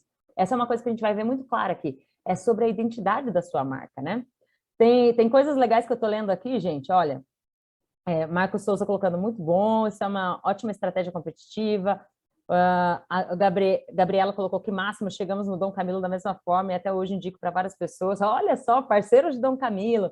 A Dayana, que está aqui desde o comecinho, né? Estamos pensando em criar um programa de recomendações, mas travamos na criação das regras e monitoramento, que sugere. Dayana, aí é que a gente começa a pensar em experiência do cliente e perceber que não tem Ctrl+C, Ctrl+V. Tem uma série de coisas que vão servir para o seu negócio e que não vão servir para outros. Então, se eu te contar experiências que funcionaram em outro estabelecimento, talvez não funcionem para o seu. Você tem que ver o quanto está disposto a investir também. Ai, tá, o que serve? O importante é que em programa de fidelidade, gente, a pessoa tem que conseguir usufruir, tá? Não adianta criar aquelas pegadinhas, sabe? Ai, depois de gastar R$ 2.000, daí você... R$ 2.000, daí você tem produtos de 10, tá?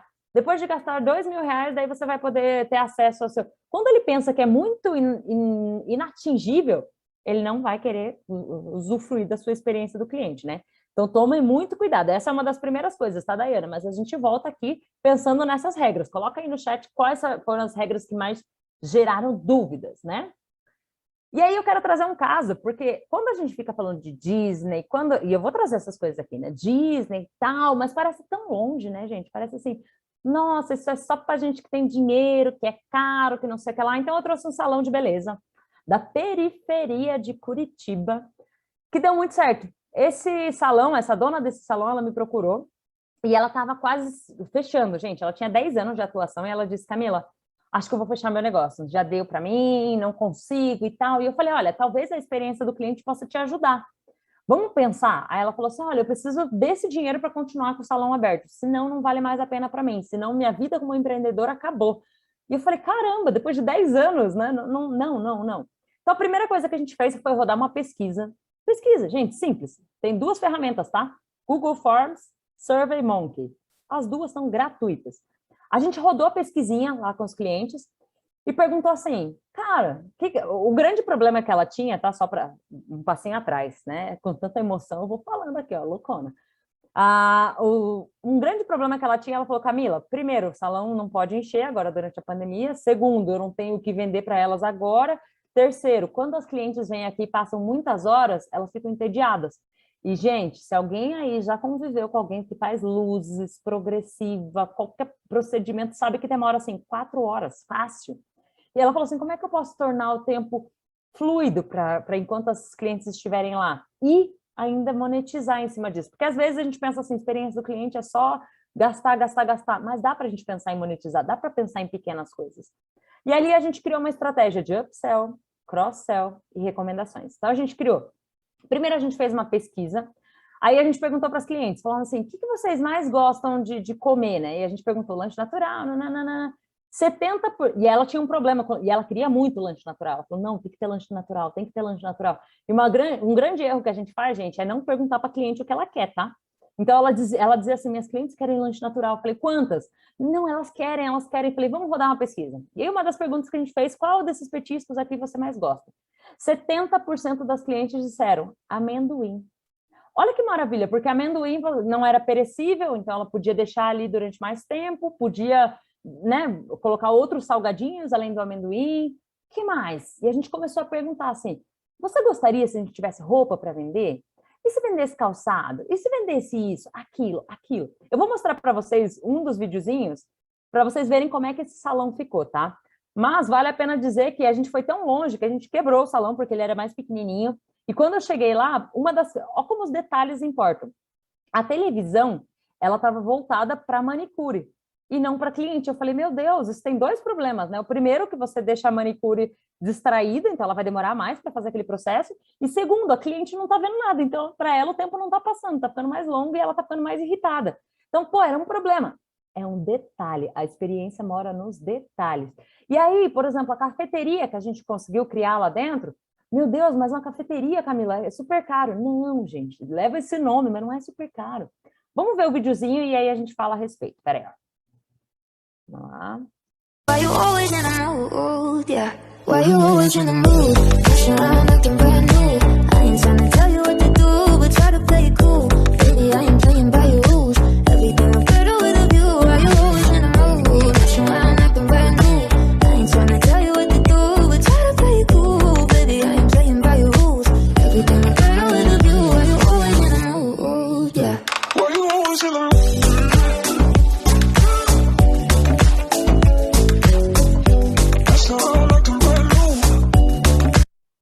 Gente, é um vídeo muito rapidinho, só para mostrar, só respondendo aqui a pergunta da Neita. Neita, Google Forms, que é a ferramenta de formulário do Google, e Survey Monkey, que é um de macaquinho. Survey Monkey.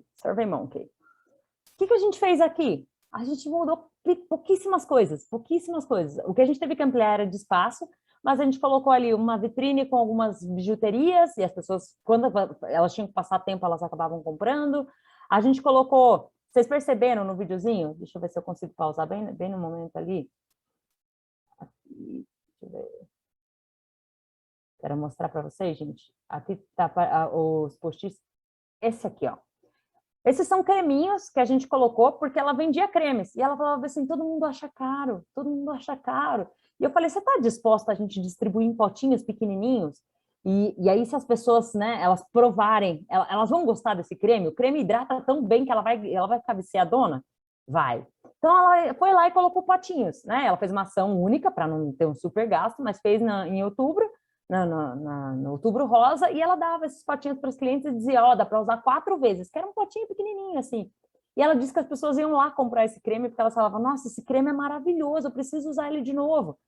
Os post-itzinhos que vocês viram lá, que a gente colocou no banheiro, eram os post-its num momento tão triste como era o momento da pandemia, por que não levar felicidade? Então eram post-its com frases, obviamente as primeiras frases nós é quem colocamos, então a gente colocava essas frases na parede e dizia, deixa aqui também sua contribuição, leve seu post-it, leve a sua mensagem que tocou o seu dia e deixe a sua. E quando a gente foi ver, o banheiro estava cheio de post-it, falou, caramba, quantos post-its. O jardim, que era algo só um jardim da casa dela, né? Porque o salão é um salão daqueles de casa mesmo, tá, gente? Ela foi lá e colocou o jardim, arrumou o jardim, e toda vez que a pessoa terminava alguma coisa, um cabelo, alguma coisa assim, ela dizia assim, vamos lá fora tirar uma foto? Ela não tinha um espaço instagramável dentro do salão, mas ela tinha fora. E ela foi além, né? Ela convidou as clientes dela, ela tem um caderno, e nesse caderno, ela convida as clientes dela para escrever a história junto com ela. Ela trabalhava em uma montadora, tá, gente? Ela trabalhava na Renault, e o sonho dela não era trabalhar em montadora, né? Porque ela achava meio bruto e tal, e ela falou assim, poxa, eu queria tanto ter um salão, mas o que tem a ver eu, montadora, um salão? E ela montou o salão, e era uma grande conquista para a vida dela. Então, se ela tivesse fechado durante a pandemia, ela ficaria muito triste. Mas como é que ela podia fazer? E aí ela começou a dizer para as clientes dela, né? Pô, eu quero registrar isso num livro. Qual é a história que você, cliente, tem com o meu salão? E aí ela começou a criar um livro, que a gente não sabe ainda quando vai ser lançado, mas vai ser esse livro onde ela vai contar a história dela e as histórias que impactaram ali dentro da vida das outras clientes, né? E é legal porque a gente sempre se emociona quando vai falar, vejam, não precisou muito dinheiro aqui para pensar nisso. E aí vou mostrar uma fofurinha, porque ela usou uma filha de uma cliente para criar também o call to action, né? A chamadinha para mostrar essas novidades do salão dela. Então, peraí, ó, vamos ver aqui. Oi, pessoal! É uma novidade. Olha lá a pizzeria. Vamos Quero toda pessoa. Você trabalhou a vida? Não. Minha salada. Vem ver.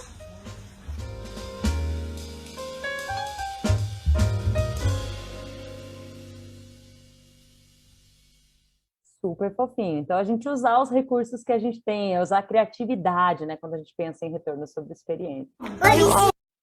E aí eu venho para um dos pontos que as empresas mais investem e que é sempre o mais desafiador, que é quando não traz dinheiro, mas te traz credibilidade, te traz branding. E muito disso está dentro do ESG. O ESG a gente fala sobre social, a gente fala sobre meio ambiente, a gente fala sobre a governança. O quanto a empresa parece bem organizada para te atender. Um dos meus casos favoritos, gente, é o da Philip Morris. Philip Morris é a empresa que é a dona da Marlboro, né? E aí todo mundo, quando fala em cigarro, pensa, olha, ixi, não tem como criar uma boa experiência, né? E realmente, se eles começassem a lançar, sei lá, cigarros de sabor, coisas assim, provavelmente todo mundo sairia criticando. O que a Philip Morris fez? No começo desse ano, eles lançaram uma propaganda dizendo, não somos mais uma empresa de cigarros. Todo mundo ficou tipo, como assim não somos mais uma empresa de cigarros? Vocês vão viver de quê? Eles disseram, nós somos uma empresa que quer melhorar a vida dos fumantes. Como assim? Parece estranho. E tem um comercial disso, tá, gente? Onde mostra, e eles mostram assim, o que o fumante enfrenta? Ele gosta de fumar, e ele já está viciado naquilo. Só que se ele quiser uma alternativa mais saudável, do tipo, com menos odor, com menos nicotina, é difícil de achar. Então, a Philip Morris se comprometeu a fazer isso. E nessa propaganda, ela é bem bonita, gente, porque mostra as pessoas chegando, por exemplo, no ambiente, todo mundo olhando feio, porque a pessoa está com cheiro de cigarro. Numa entrevista de trabalho, está com cheiro de cigarro. Num relacionamento, quando vai beijar a garota na propaganda, mostra que tem algum desafio ali. Então, ele diz assim, óbvio que o ideal seria parar de fumar, mas se a pessoa não conseguir parar de fumar, nós queremos alternativas mais saudáveis. Ali, você começa a mostrar uma preocupação com o social, uma preocupação com, opa, eu sou uma empresa de cigarros, eu estou dizendo, cara, não fume, vamos tentar te ajudar, estamos junto com você nessa. Isso passa credibilidade para a marca, isso passa, nossa, eu sou uma marca preocupada. E aí vocês podem ter um monte de marcas na cabeça de vocês, pensando, agora eu lembrei da Natura, a Natura se mostra como social. É isso. Eu vou mostrar aqui um outro exemplo, um videozinho da Ambev, onde ela não faz propaganda de cerveja, ela não faz propaganda dos refrigerantes. Vamos assistir para ver como é esse comportamento para se mostrar socialmente mais legal, mais amiga do planeta, mais amiga das pessoas, mais amiga da sociedade. Vamos lá.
Isso traz um pouco da reflexão de o que a Ambev quer mostrar, principalmente por essa última hashtag aqui, além dos rótulos, além do que ele te vende, que mais?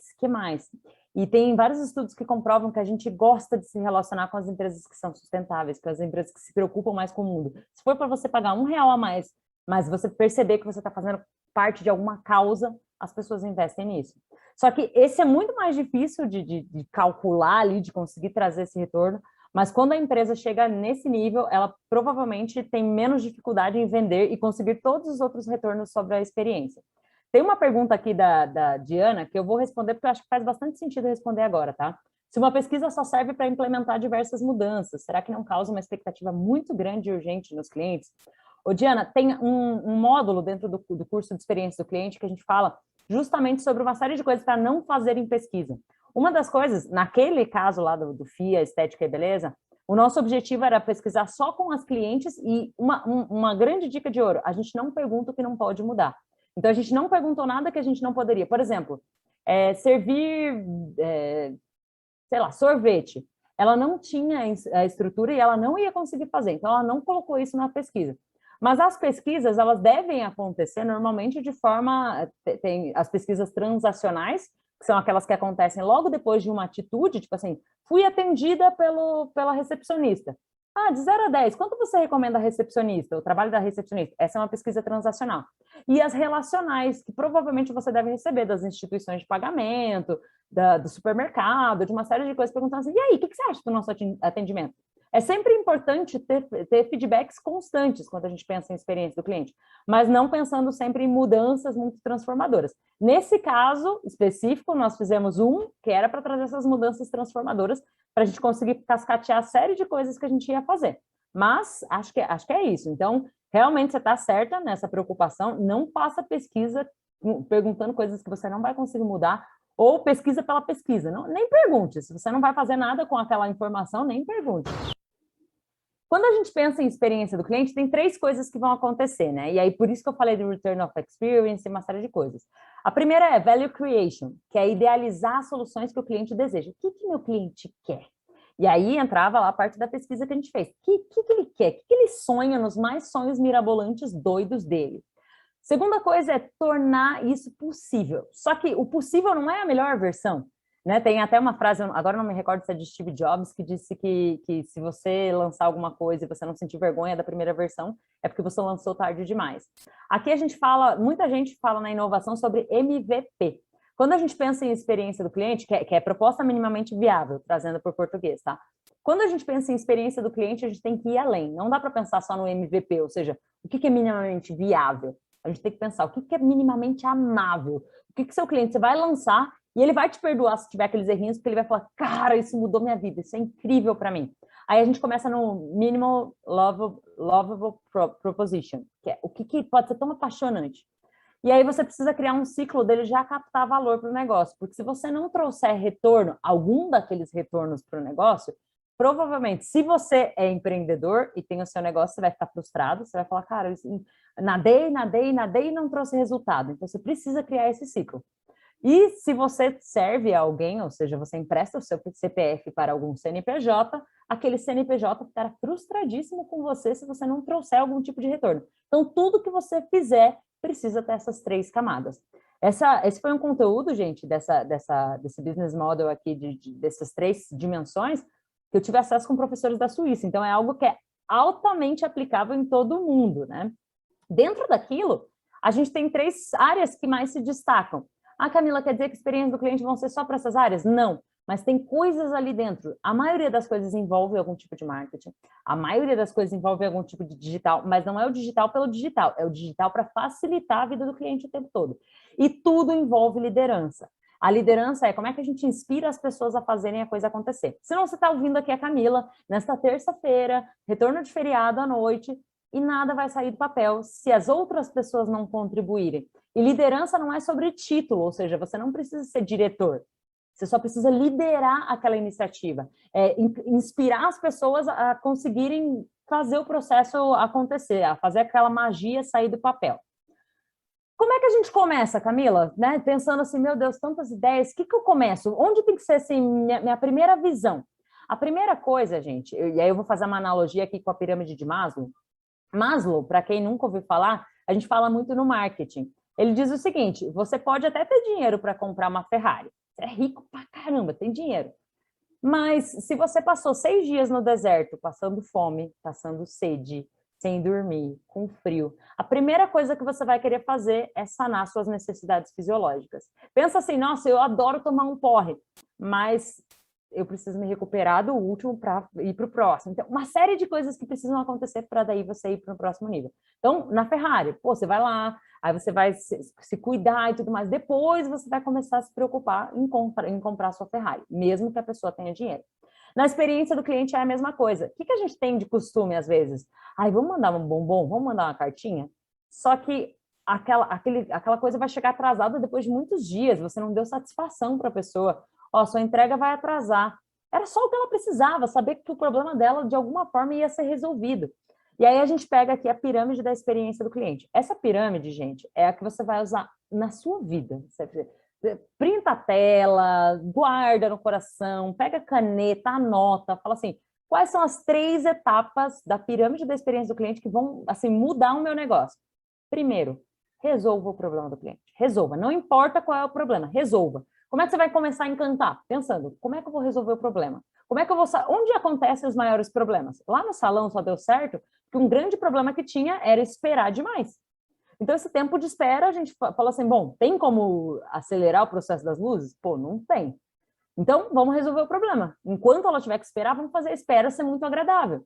A Disney faz a mesma coisa. A Disney, quando você vai numa fila, você está lá na fila, ele já diz assim, ó, sua espera vai ser de 75 minutos. E eles sempre inflacionam para mais, tá? Então, tipo, se tá lá 75, você pode esperar que uns 70, 60 minutos é o que vai demorar. Mas ele sempre inflaciona para mais, para que você já pense, ixi, vai demorar. Ok, as expectativas estão ajustadas.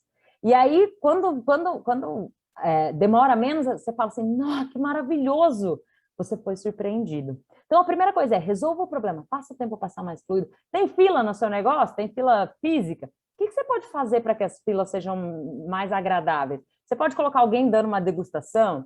Você pode criar um quiz para que essa pessoa vá se divertir. Num mercado, normalmente, a pessoa não vai fazer compra sozinha, ela vai o marido e a esposa, ou os filhos. Então, o que você pode colocar para eles irem, sei lá, respondendo quiz no chão?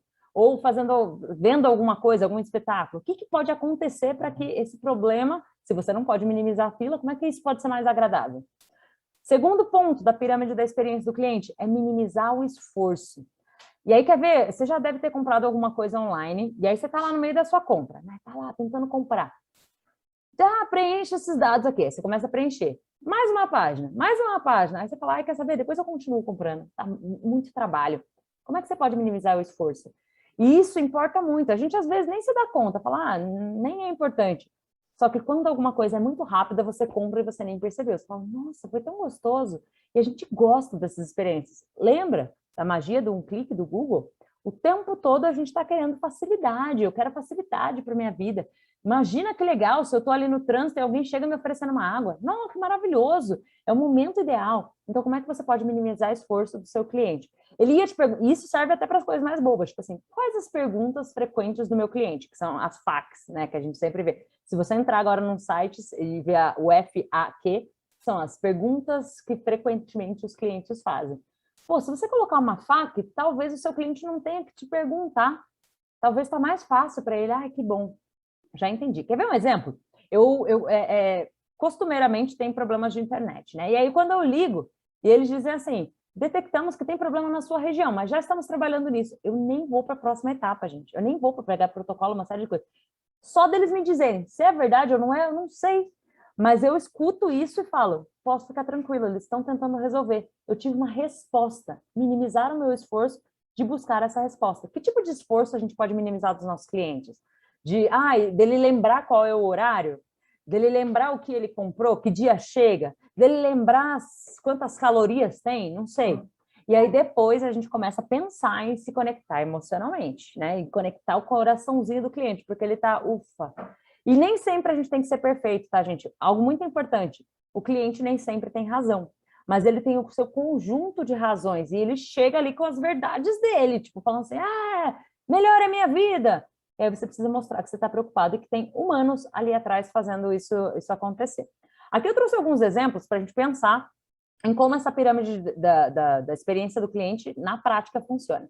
Aqui é o estacionamento da Disney, tá, gente? Tipo, cheio, cheio, cheio.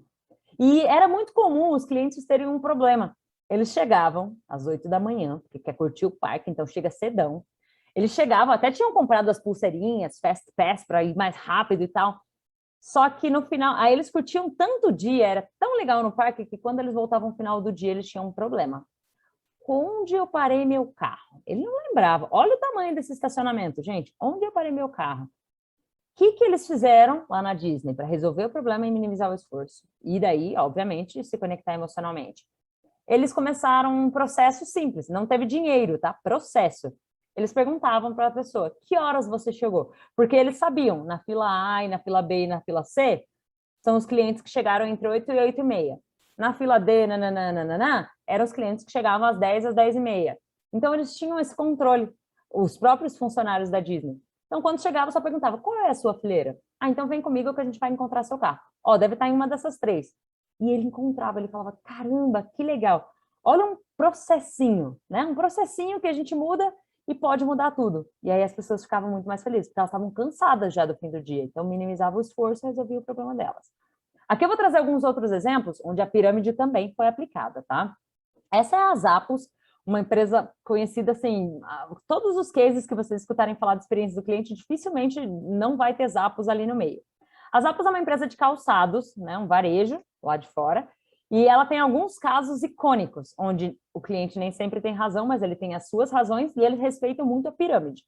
Um dos casos que eu gosto muito, eu trouxe 3 aqui para contar, vamos ver se vai dar tempo. Um dos casos é o caso de 10 horas. Um cliente ligou porque ele estava muito pé da vida com a vida em Vegas. Ele dizia, a vida em Vegas é muito solitária, é muito horrível, a gente trabalha demais, é difícil. Vejam, ele não ligou querendo comprar calçado, ele não ligou falando do problema dele, ele ligou reclamando do problema dele com o estabelecimento, ele ligou reclamando da vida em Vegas. E essa atendente ficou 10 horas nessa ligação. Camila, quer dizer que esse é o mundo ideal? Obviamente não, né, gente? Mas as Zappos têm essa liberdade, eles criaram uma cultura assim. E essa cliente ficou 10 longas horas lá ouvindo os desabafos daquele cidadão sobre a vida em Vegas. No final, este cidadão falou assim, cara, eu gostei tanto do atendimento que eu gostaria de comprar um calçado. Ele acabou comprando um calçado. Ele não era cliente, mas ele acabou comprando um calçado. Um outro caso muito... E aí vamos pensar sempre na pirâmide, tá? Resolveu o problema do cara? Sim. Tinha a ver com o negócio das Zappos? Não, nada a ver. Às vezes o seu cliente chega com um problema que não tem a ver com o seu negócio, tá? Mas ele tem o seu conjunto de razões. E a experiência do cliente é conseguir abraçar o cliente e todas as suas complexidades do que ele tem. Então, esse caso das 10 horas resolveu um problema, minimizou o esforço dele comprar um calçado, que era o que ele queria no final. Segundo caso, teve uma senhora que ela comprou um calçado para o seu marido e o marido faleceu. E aí ela ligou dizendo assim, olha, eu queria cancelar esse pedido aqui porque, né, meu marido faleceu. E a atendente falou assim, caramba, claro, não, tá cancelado agora, não precisa nem mandar protocolo, não precisa nada, tá cancelado. Então ela resolveu o problema, minimizou o esforço. E aí ela entrou em conexão emocional. O que ela fez? Ela mandou uma coroa de flores para o velório, em nome das Zappos. Gente, todo mundo que foi no velório falou assim, cara, essa empresa é incrível, que fofa, que humana, que legal. Olha como ela se conectou. Óbvio que eles têm budget para isso, eles têm uma verba destinada para experiências do cliente, mas olha como foi empático. Terceiro caso, caso da pizza, muito conhecido também. Um cliente ligou errado, não era esse cliente não estava ligando para as Zappos, esse cliente só ligou, né? Caiu lá, ligou. E disse, oi, tudo bem, eu queria fazer um pedido de uma pizza. E a atendente falou, bom, eu não vendo pizza. Mas o que a atendente pensou? Falou assim, olha, legal, vamos fazer o seguinte, você ligou para as Zappos, mas eu vou te ajudar. Qual é a sua pizzaria favorita? Ah, tal pizzaria. Ela foi lá, procurou. Qual sabor você quer? Tal. Pediu a pizza. E ficou em linha com o rapaz até a pizza chegar. Quando a pizza chegou, a moça não teve dúvida, gente. Ela recomendou, ela agradeceu, ela disse, a Zappos é incrível, minha melhor amiga. Vejam que quando eu estou falando de experiência do cliente, muitas vezes eu estou dizendo sobre abraçar as causas do seu cliente e não necessariamente o que ele compra do seu negócio. Difícil, né, gente? Complexo a gente pensar assim, caramba, será que eu estou disposto a ir tão além? E não precisa começar tão ousado assim não, tá, gente? Vocês podem começar muito mais tranquilos. A única coisa que tem que ficar muito clara é a pirâmide da experiência do cliente. Resolva um problema, minimize esforço e só depois você vai conseguir se conectar. É tipo um videogame, sabe? Você vai jogando, você só vai conseguir destravar a fase lá, a chave do coração, quando você passar por todas as etapas da pirâmide. Aí eu quero mostrar um videozinho que mostra isso, sobre o cliente nem sempre ter razão, mas ele ter as suas razões, né? Aqui vai mostrar um trecho do filme Um Dia de Fúria, e esse trecho, quem já assistiu o filme sabe que o cara tá de mal com a vida, assim, ele tá de ovo virado, ele tá péssimo. Mas às vezes o nosso cliente chega assim, e a gente precisa se preocupar em como é que a gente vai abraçar essa causa dele, né? Como é que eu posso, sei lá, olhar para isso e como é que a gente pode reagir melhor às coisas. Então vamos assistir o nosso trechinho de filme aqui.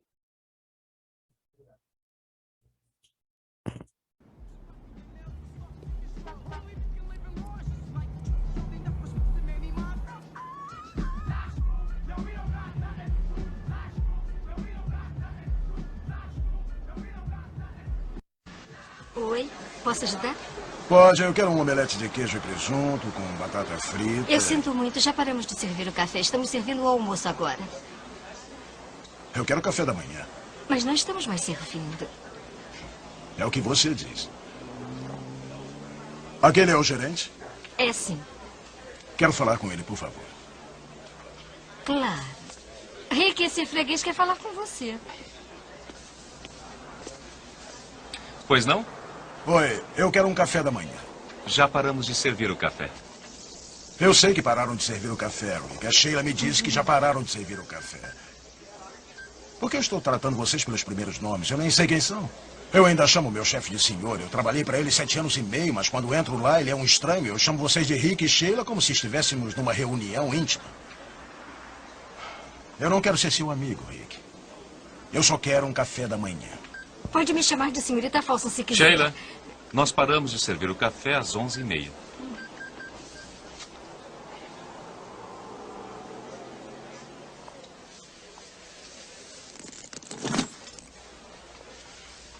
Rick, você já ouviu a expressão o freguês tem sempre razão?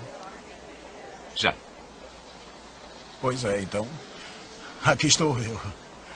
O freguês. Não é a nossa política.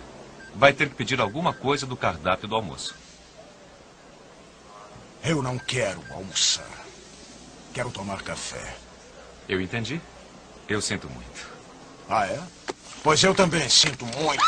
Carvalho! Opa, calma, fiquem organizados aí. Opa, calma aí. Fiquem todos sentados. Senta aí. Ô, Titi. Vai aonde? Aqui. Não. Fica sentadinho ali, acaba de almoçar, vai. Todos podem relaxar e ficarem calmos. Vai. Come o seu almoço, por favor. Pode almoçar, precisam das suas vitaminas A, B e C. Desculpem, foi um acidente. É que esse gatilho aqui é muito sensível. Pronto, calma. Esse gatilho é muito sensível.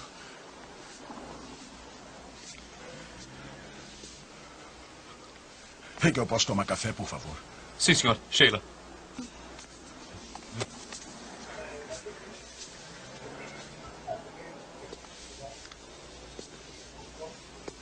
Rick, senhorita Folsom. Sim, senhor. Pois não. Sabe, tinha razão, eu mudei de ideia. Eu vou almoçar e eu vou querer um hambúrguer duplo com queijo. Está anotando? Sim, senhor. E uma porção de batata frita e, vamos ver, um milkshake de chocolate. Sim, senhor. Sheila, providencie. Rick, pode trazer para mim, por favor? Agora eu me sinto melhor chamando você de Rick depois de tudo que passamos juntos.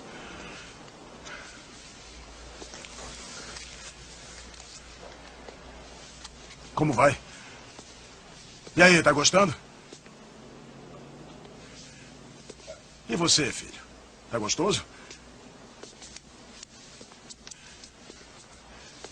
E a senhora, madame? Como está a comida? Acho que ela não gostou muito. Acho que ela não gostou do molho especial, Rick. É uma piada. Opa, já chegou. Obrigado. É disso que eu estou falando. Vira para lá, olha aquilo. Está vendo o que eu falei? É macio, tem 5 centímetros de altura. Agora, olha para essa coisa triste, magra e miserável. Alguém pode me dizer o que está errado naquele retrato? Alguém sabe? Será que alguém sabe?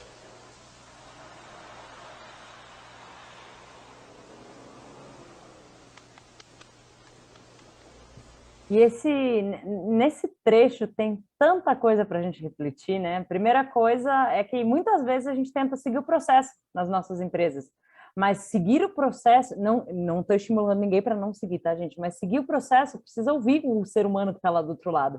E se for para seguir o processo, explicar para ele. E digamos que eles não tivessem os ingredientes, e se vocês olharem essa cena de novo, vocês vão perceber que eram poucos minutos, era tipo coisa de 3 minutos que tinha virado ali o relógio. Então dava tempo de abrir uma exceção, dava tempo de mudar, ouvindo as razões desse cliente. Por que ele não queria nenhum cardápio do almoço? O que tinha de diferente? E se eles não tivessem o cardápio do almoço, por exemplo, do café da manhã, que era o que ele queria, explicar para esse cliente, olha, a gente adoraria te servir o café, mas já não temos mais esse ingrediente ou aquele outro ingrediente. O cliente perdoa uma série de coisas. O que ele não perdoa é falar com uma parede. Ele quer se sentir respeitado, ele quer se sentir ouvido, ele quer sentir que o problema dele importa para as outras pessoas, né? Então, esse cara claramente não tinha problemas com o estabelecimento, a não ser no final que ele mostrou sobre o tamanho do lanche, o produto e tudo mais. Mas quem assistiu o filme sabe que ele está com uma série de outros problemas antes de chegar lá. E quando o nosso cliente chega até a gente, ele tem uma série de coisas que fizeram ele chegar lá. Por exemplo, se ele vai comprar uma roupa, ele vai comprar para quem? Será que é para ele? Será que ele esqueceu de comprar o presente? Será que ele está comprando um presente com raiva porque ele brigou com alguém? O quê? Quais foram as razões? E quanto mais a gente sabe de informações, melhor a gente consegue interagir e preparar essas experiências do cliente. Aqui falando sobre informações, acho que é muito importante a gente saber qual é a diferença, né, entre persona e público-alvo. A persona é um perfil mais... desculpa, o público-alvo é uma persona mais... É um público mais genérico, né? De 22 a 30 anos, formado nisso e pronto. Você não sabe mais sobre sonhos, sobre viagens, sobre o que essa pessoa gosta, né? Se eu tivesse que dar um presente, um hobby para os meus clientes, qual seria o hobby que meus clientes gostam? E música? Que música será que eles gostam? Será que eu coloco a música no meu estabelecimento, que é uma música que eu gosto e não que os clientes gostam? Como é que as coisas se conversam, né? E aí eu ia dizendo, já ia arrumando aqui, para guestologia, que é como o Walt Disney, ele gostava de acreditar no como a gente deve receber os clientes. E ele chamava desse nome, né? Porque guest, em inglês, é convidado. Ele tinha... como é que é o estudo do convidado? Ele dizia que quem ele recebe no parque, ele não recebe um cliente, ele recebe um convidado. Qual é a diferença disso, Camila? A diferença é, imagina na sua casa você receber um cliente porque ele esqueceu um pacote. Ok, você vai receber ele muito bem, vai colocar uma roupa ali, né, não indecente, coisa assim. Agora, aquele seu amigo da faculdade, aquela sua melhor amiga, o seu familiar no Natal que vai passar o dia aí na sua casa, pô, você recebe, nossa, muito diferente. Você sabe qual é a carne favorita, você sabe que a pessoa é intolerante à lactose, você sabe que ela gosta da cerveja tal e da música tal. E se faltar esse som aqui, nossa, nem foi Natal de verdade. Então, você conhece muito mais, você é apaixonada por essa pessoa. E o Walt Disney acreditava que as coisas deviam ser assim. E como é que isso devia ser? 80-20. 80% do tempo, os colaboradores deveriam investir vivendo o que o cliente vive, sentindo o que o cliente sente. Não à toa, eles criaram até todo um ecossistema subterrâneo para que o cliente não veja, por exemplo, batata sendo descarregada, uma série de coisas que ele falou assim, não, isso aí pode ser melhor, isso aqui pode ser melhor, olha aquilo ali. E desse jeito. Até tem um livro que eu deixo a recomendação aqui, O Jeito Disney de Encantar Clientes, né? Ele mostra a matriz de integração, uma série de coisas que mostram como ele fazia isso. Mas um dos grandes segredos é ser apaixonado pelo seu cliente e tentar entender, tentar ver o que ele não te conta muitas vezes, né? Aqui eu trouxe 3 exemplos. O primeiro exemplo, do cantinho ali onde os 2 personagens estão agachados, o Walt Disney entrava de joelhos no parque. E ele percebeu que as crianças, né, que era o seu cliente não pagante, mas que era um grande influenciador e que curtia muito o parque, Ele via muitas bundinhas e cinturões, mas ele não curtia adequadamente aquela experiência. E dessa loucura dele de entrar ajoelhado, ele percebeu que podia fazer um processinho simples, que não custava nenhum dinheiro, mas que era legal, que é os bonecos, os personagens, agacharem na altura dos olhos da criança. Pô, que incrível! A criança já ficava muito feliz com aquilo. Um outro exemplo interessante é desse rapaz que está apontando com 2 dedos. Em algumas culturas, aqui no Brasil não, a gente aponta com um dedo e está tudo certo. Mas em algumas culturas, apontar com um dedo é a mesma coisa que você mandar para aquele lugar. É a mesma coisa que aqui no Brasil a gente apontar com o dedo do meio, né? Então, ele percebendo isso, que era 1 em 1 milhão, mas se ele fizesse um processinho que aquele 1 em 1 milhão fosse impactado positivamente, aquela pessoa ia se tornar uma embaixadora da marca Disney. Então, ele criou um processinho, aponte com os 2 dedos. Se você foi à Disney alguma vez, você deve estar pensando assim, caramba, nem imaginava que isso era importante. Nossa, nunca me dei conta. Agora, se você for alguma vez, nunca tinha ido, preste atenção que eles apontam com os 2 dedos. É um processinho muito simples, muito bobo, mas que faz toda a diferença para aquela 1 em 1 milhão. É a persona, ele levou em consideração o que aquela pessoa vive, qual é o hobby, qual é a cultura dela. E aqui um terceiro exemplo, um dos meus favoritos também, gente, maravilhoso. Esse senhor, ele tinha seus 60 e poucos anos, e ele estava aposentado, ele falou, cara, eu quero trabalhar na Disney, mas eu quero trabalhar de segurança. E aí eles olharam pelo porte físico, falaram, pô, se tiver um ladrão para esse cara correr atrás, não sei se é uma boa. Mas o cara queria tanto, eles falaram, vamos arrumar um trabalho aqui para ele. Mas não assim, tipo, vou arrumar um trabalho. Tudo tem que estar envolvendo, criando esse cenário, né, de magia. Então, essa é uma história, tá? Eu vou contar 3 histórias que se conectam para chegar até essa cena. A segunda história é que lá eles têm um momento, que é um café da tarde das princesas, no castelo, né, e eles chamam de Bibbidi Bobbidi Boo. Então, a princesinha entra lá. A partir do momento que ela entra no castelo, as pessoas começam a reverenciar e tal, e ela fala, nossa, virei uma princesa. Só que o que ela pensa? Quando ela vai sair do castelo, ela deixa de virar princesa. Essa é a segunda história. Terceira história. Na Disney, eles vendem um caderninho de autógrafos. Tem 2 lados. Um lado é para autógrafos, para assinaturas, e do outro lado é para você colar a foto ali com o seu personagem que você foi. Sei lá, com o Mickey, com a Minnie, com o Woody, enfim. E aí, esse segurança, agora chega a união das 3 histórias. Esse segurança, ele fica na porta da saída ali do Bibbidi Bobbidi Boo, pedindo autógrafo para as mini princesas. Ou seja, o momento em que ela deixaria de ser princesa, ele chega e ele confunde ela com uma princesa. Gente, é o ápice. Ela fica assim, caramba, ele achou mesmo que eu era uma princesinha. Só que tudo isso teve que ter muita criatividade, muito olhar o cliente, muito entender em que momento cada coisa cabe, né? E aí, né, para a gente rumar aqui, eu já passar a palavra de novo para a Carol e deixar várias surpresas para amanhã, né, gente? É buscar informações frequentemente. O que a gente estava falando aqui de pesquisa, não é a pesquisa pela pesquisa, é a pesquisa para entender onde estão as dores, a pesquisa para entender mais sobre os desejos, sobre os sonhos dos clientes e tentar trazer isso para uma realidade. Aqui um último exemplo, né, dessa primeira noite aqui, é o exemplo da cabine. Na Califórnia, não, no Canadá, tem um lugar que eles vendem blusas de frio. E a gente sabe que no Canadá, pô, neva, faz frio e tal, mas não a todo momento do ano. E a loja percebeu que ela tinha muita reclamação de pessoas que tinham comprado casacos numa outra temporada. Por exemplo, a pessoa ia lá, comprava o casaco no verão, porque estava em promoção, coisa assim, e ela ia reclamar sobre o bendito casaco lá no inverno, dizendo, não me protegeu do frio e tal. O que eles entenderam? Que aquele problema existia porque a pessoa provava o casaco numa época que não estava tão fria. Então, e aí quando ela ia viver o frio de verdade, o casaco não cumpria o que tinham prometido. Os clientes tinham razão? Não, mas eles tinham seu conjunto de razões. Então, o que eles fizeram nessa loja lá do Canadá? Eles criaram uma cabine gelada, então menos 20 graus. O cliente vai lá e ele fala assim, tá bom, olha, vá lá para a cabine para ver se é isso mesmo. Aí o cliente vai lá, prova e fala, não, eu preciso de uma mais quentinha, quentinha para me proteger desse frio. Então, é tentar encontrar as dores do nosso cliente o tempo todo. Na guestologia do Walt Disney, que eu falei assim superficialmente aqui, a gente vê que ele ajoelhava para ver o que as crianças viam, que no ato ali dos 2 dedos também foi um exercício de observação, de pesquisa. Então, é para isso que a gente faz pesquisa, para entender onde dói no nosso cliente e respeitar a pirâmide, resolver, minimizar e tocar o coraçãozinho do cliente. Aqui, gente, vou deixar só um gostinho aí para quem sabe, né, conseguir contar com a presença de vocês amanhã, onde a gente vai tentar começar a conectar essas coisas com a venda que nem parece venda e vamos falar sobre mapa de jornada, que vai ser o grande exercício que a gente vai fazer. Prometo que tem muita coisa divertida aí no meio e coisas que a gente faz, o cara crachá faz, eu já vi isso aqui na vida. Então, dito isso, encerro minha primeira participação aqui, passo a palavra para a Carol. Carol, espero que tenha tocado o coraçãozinho da galera aí, e a palavra está contigo.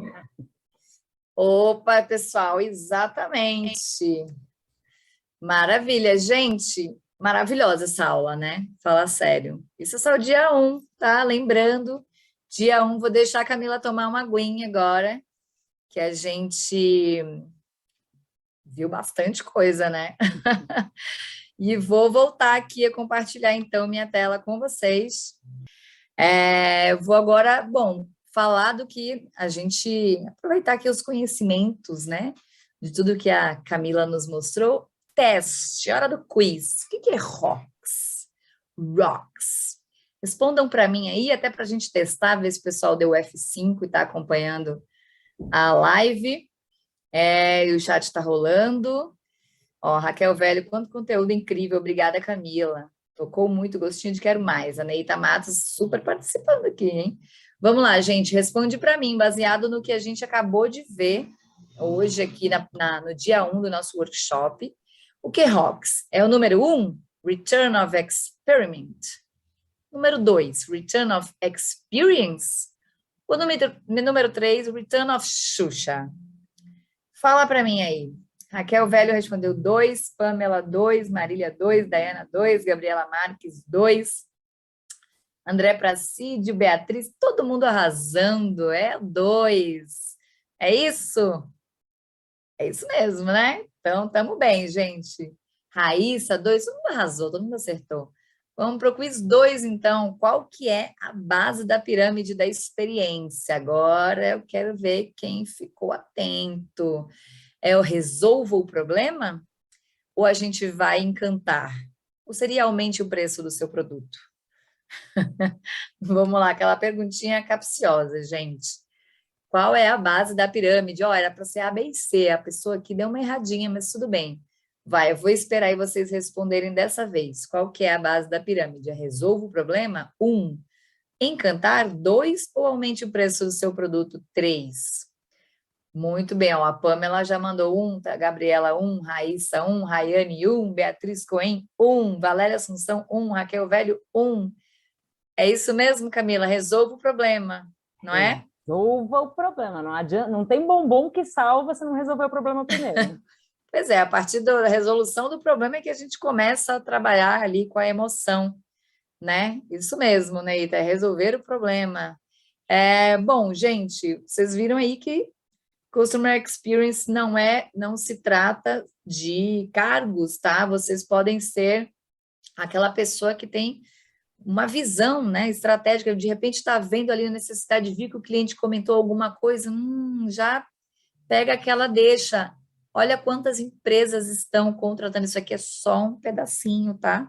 Aqui do Glassdoor que a gente pegou, muitas ofertas de trabalho para Customer Experience, ainda tem o Customer Marketing também, tem várias áreas que se desdobram, tá? A gente tem diversos salários, lembrando que isso aqui às vezes é só o início, a pessoa começa com isso, mas sabe Deus onde você pode parar.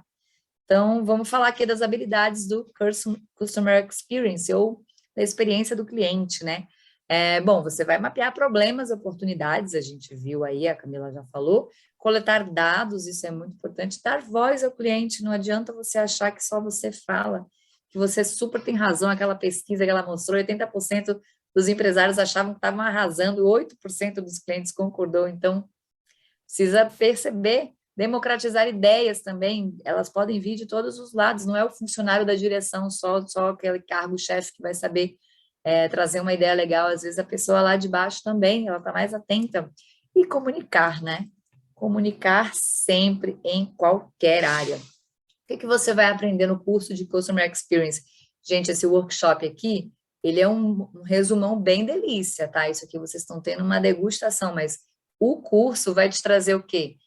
O aprendizado de estratégias em CX, que é o Customer Experience, vocês vão ter a construção de personas e jornadas, vão ter métricas e análises, porque é muito importante fazer esse acompanhamento. O ROX, a fundo, tá? Que é o retorno de experiência. Vão aprender sobre engajamento da liderança, métricas com e sem interação, processos de brainstorm e a comunicação não violenta. Tá?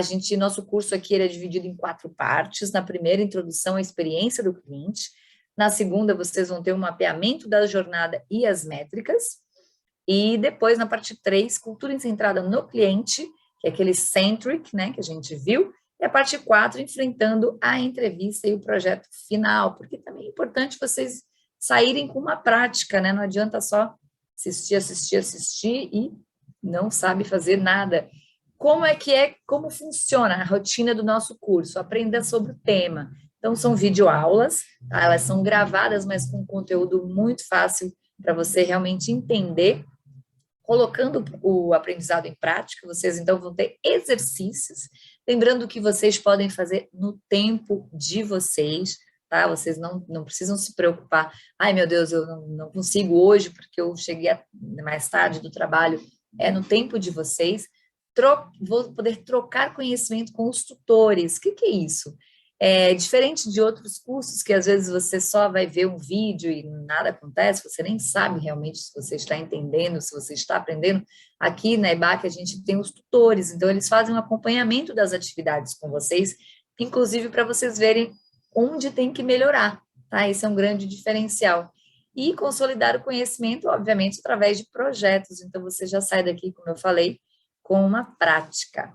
Gente, nem preciso falar muito sobre a nossa professora do curso, né? Vocês viram aí, acho que todo mundo gostou muito. A Camila, super bagagem, super arrasou aqui com esse primeiro dia. Então, vocês já sabem o que esperar, vai ser muito exemplo, muita prática, muito conteúdo.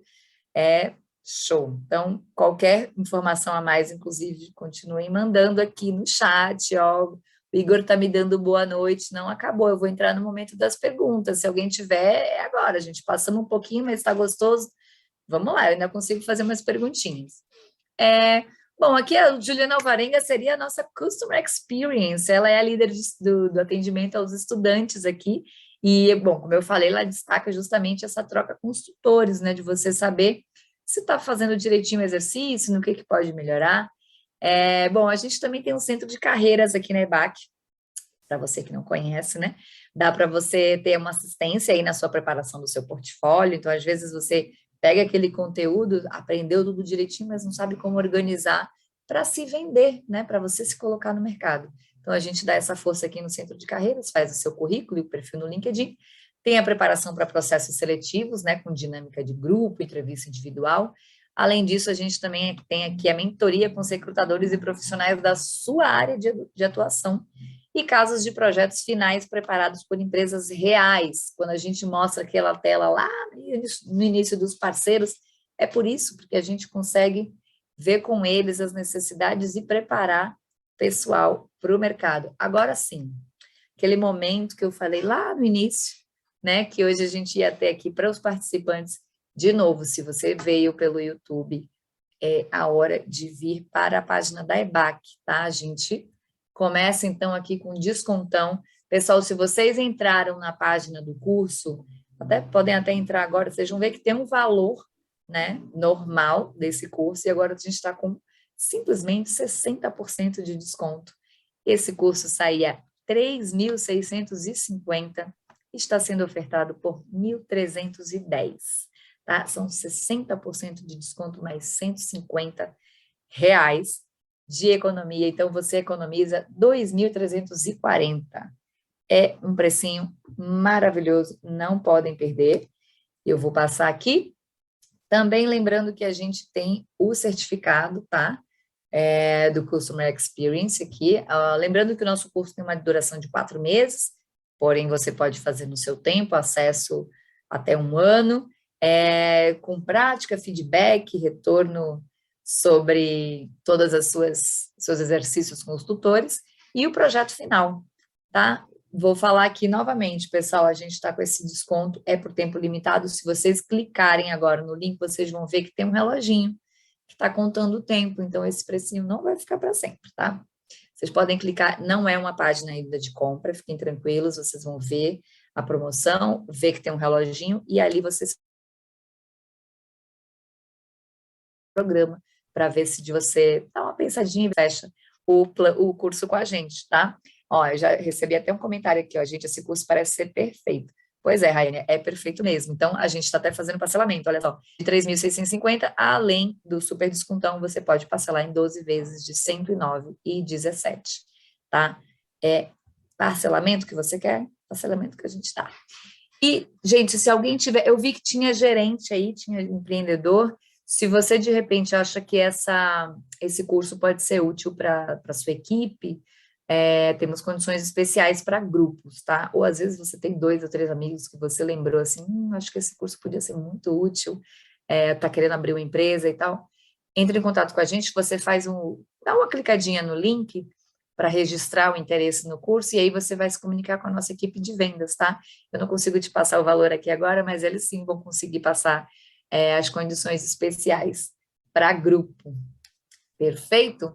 E a gente aqui, bom, como a EBAC é muito maravilhosa, a gente não fica feliz em dar só desconto e parcelamento. Tem também um mês de curso de inglês, ou seja, vocês vão acessar um mês, né, gratuitamente, ao curso de inglês da EF English Live. Você viu, inclusive, que o workshop tem muitos termos em inglês, não é só mania de falar inglês.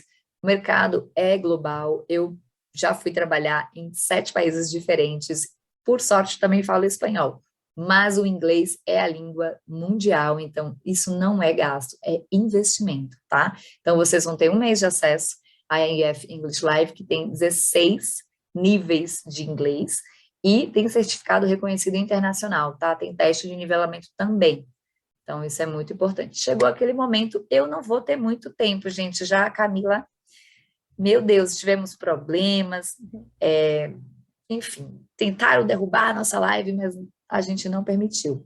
Ó, o parcelamento pode ser feito em até 2 cartões, viu? Eu não falei, mas estou lembrando aqui agora. Ó, eu anotei aqui, Camila, eu sei que você falou, mas rapidinho ali, só para lembrar, porque a Kemi mandou depois. Como é que calcula o churn?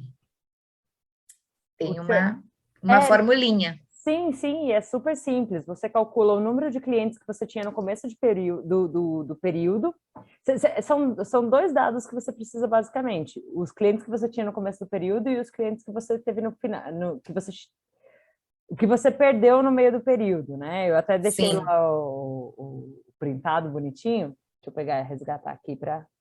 não, mas eu não vou compartilhar a tela de novo, né? Esse material vai ser enviado para o pessoal. Isso. Tá. Mas se você quiser... não sei, é que agora eu tô com a minha tela, ficou difícil. Mas é isso, a formulinha é super simples. É o que você perdeu naquele período. O número de clientes que cancelaram, dividido pelo número dos clientes que você tinha no começo do mês. Aí um dado que eu sempre trago no meio é que, por exemplo, entraram 2 clientes no meio do mês. Esses clientes não entram para o seu cálculo de churn. Seu churn, você calcula o número de clientes que cancelaram. Então, eu tinha 500, cancelaram 7, você coloca 7 dividido pelo número de clientes que eu tinha no começo. Aí vai te dar uma porcentagem lá. Perfeito. Gente, olha, infelizmente por causa do horário eu vou ter que dar uma encerrada no momento perguntas e respostas. Mas voltando aqui para vocês, caso alguém perdeu, olha, meu Deus.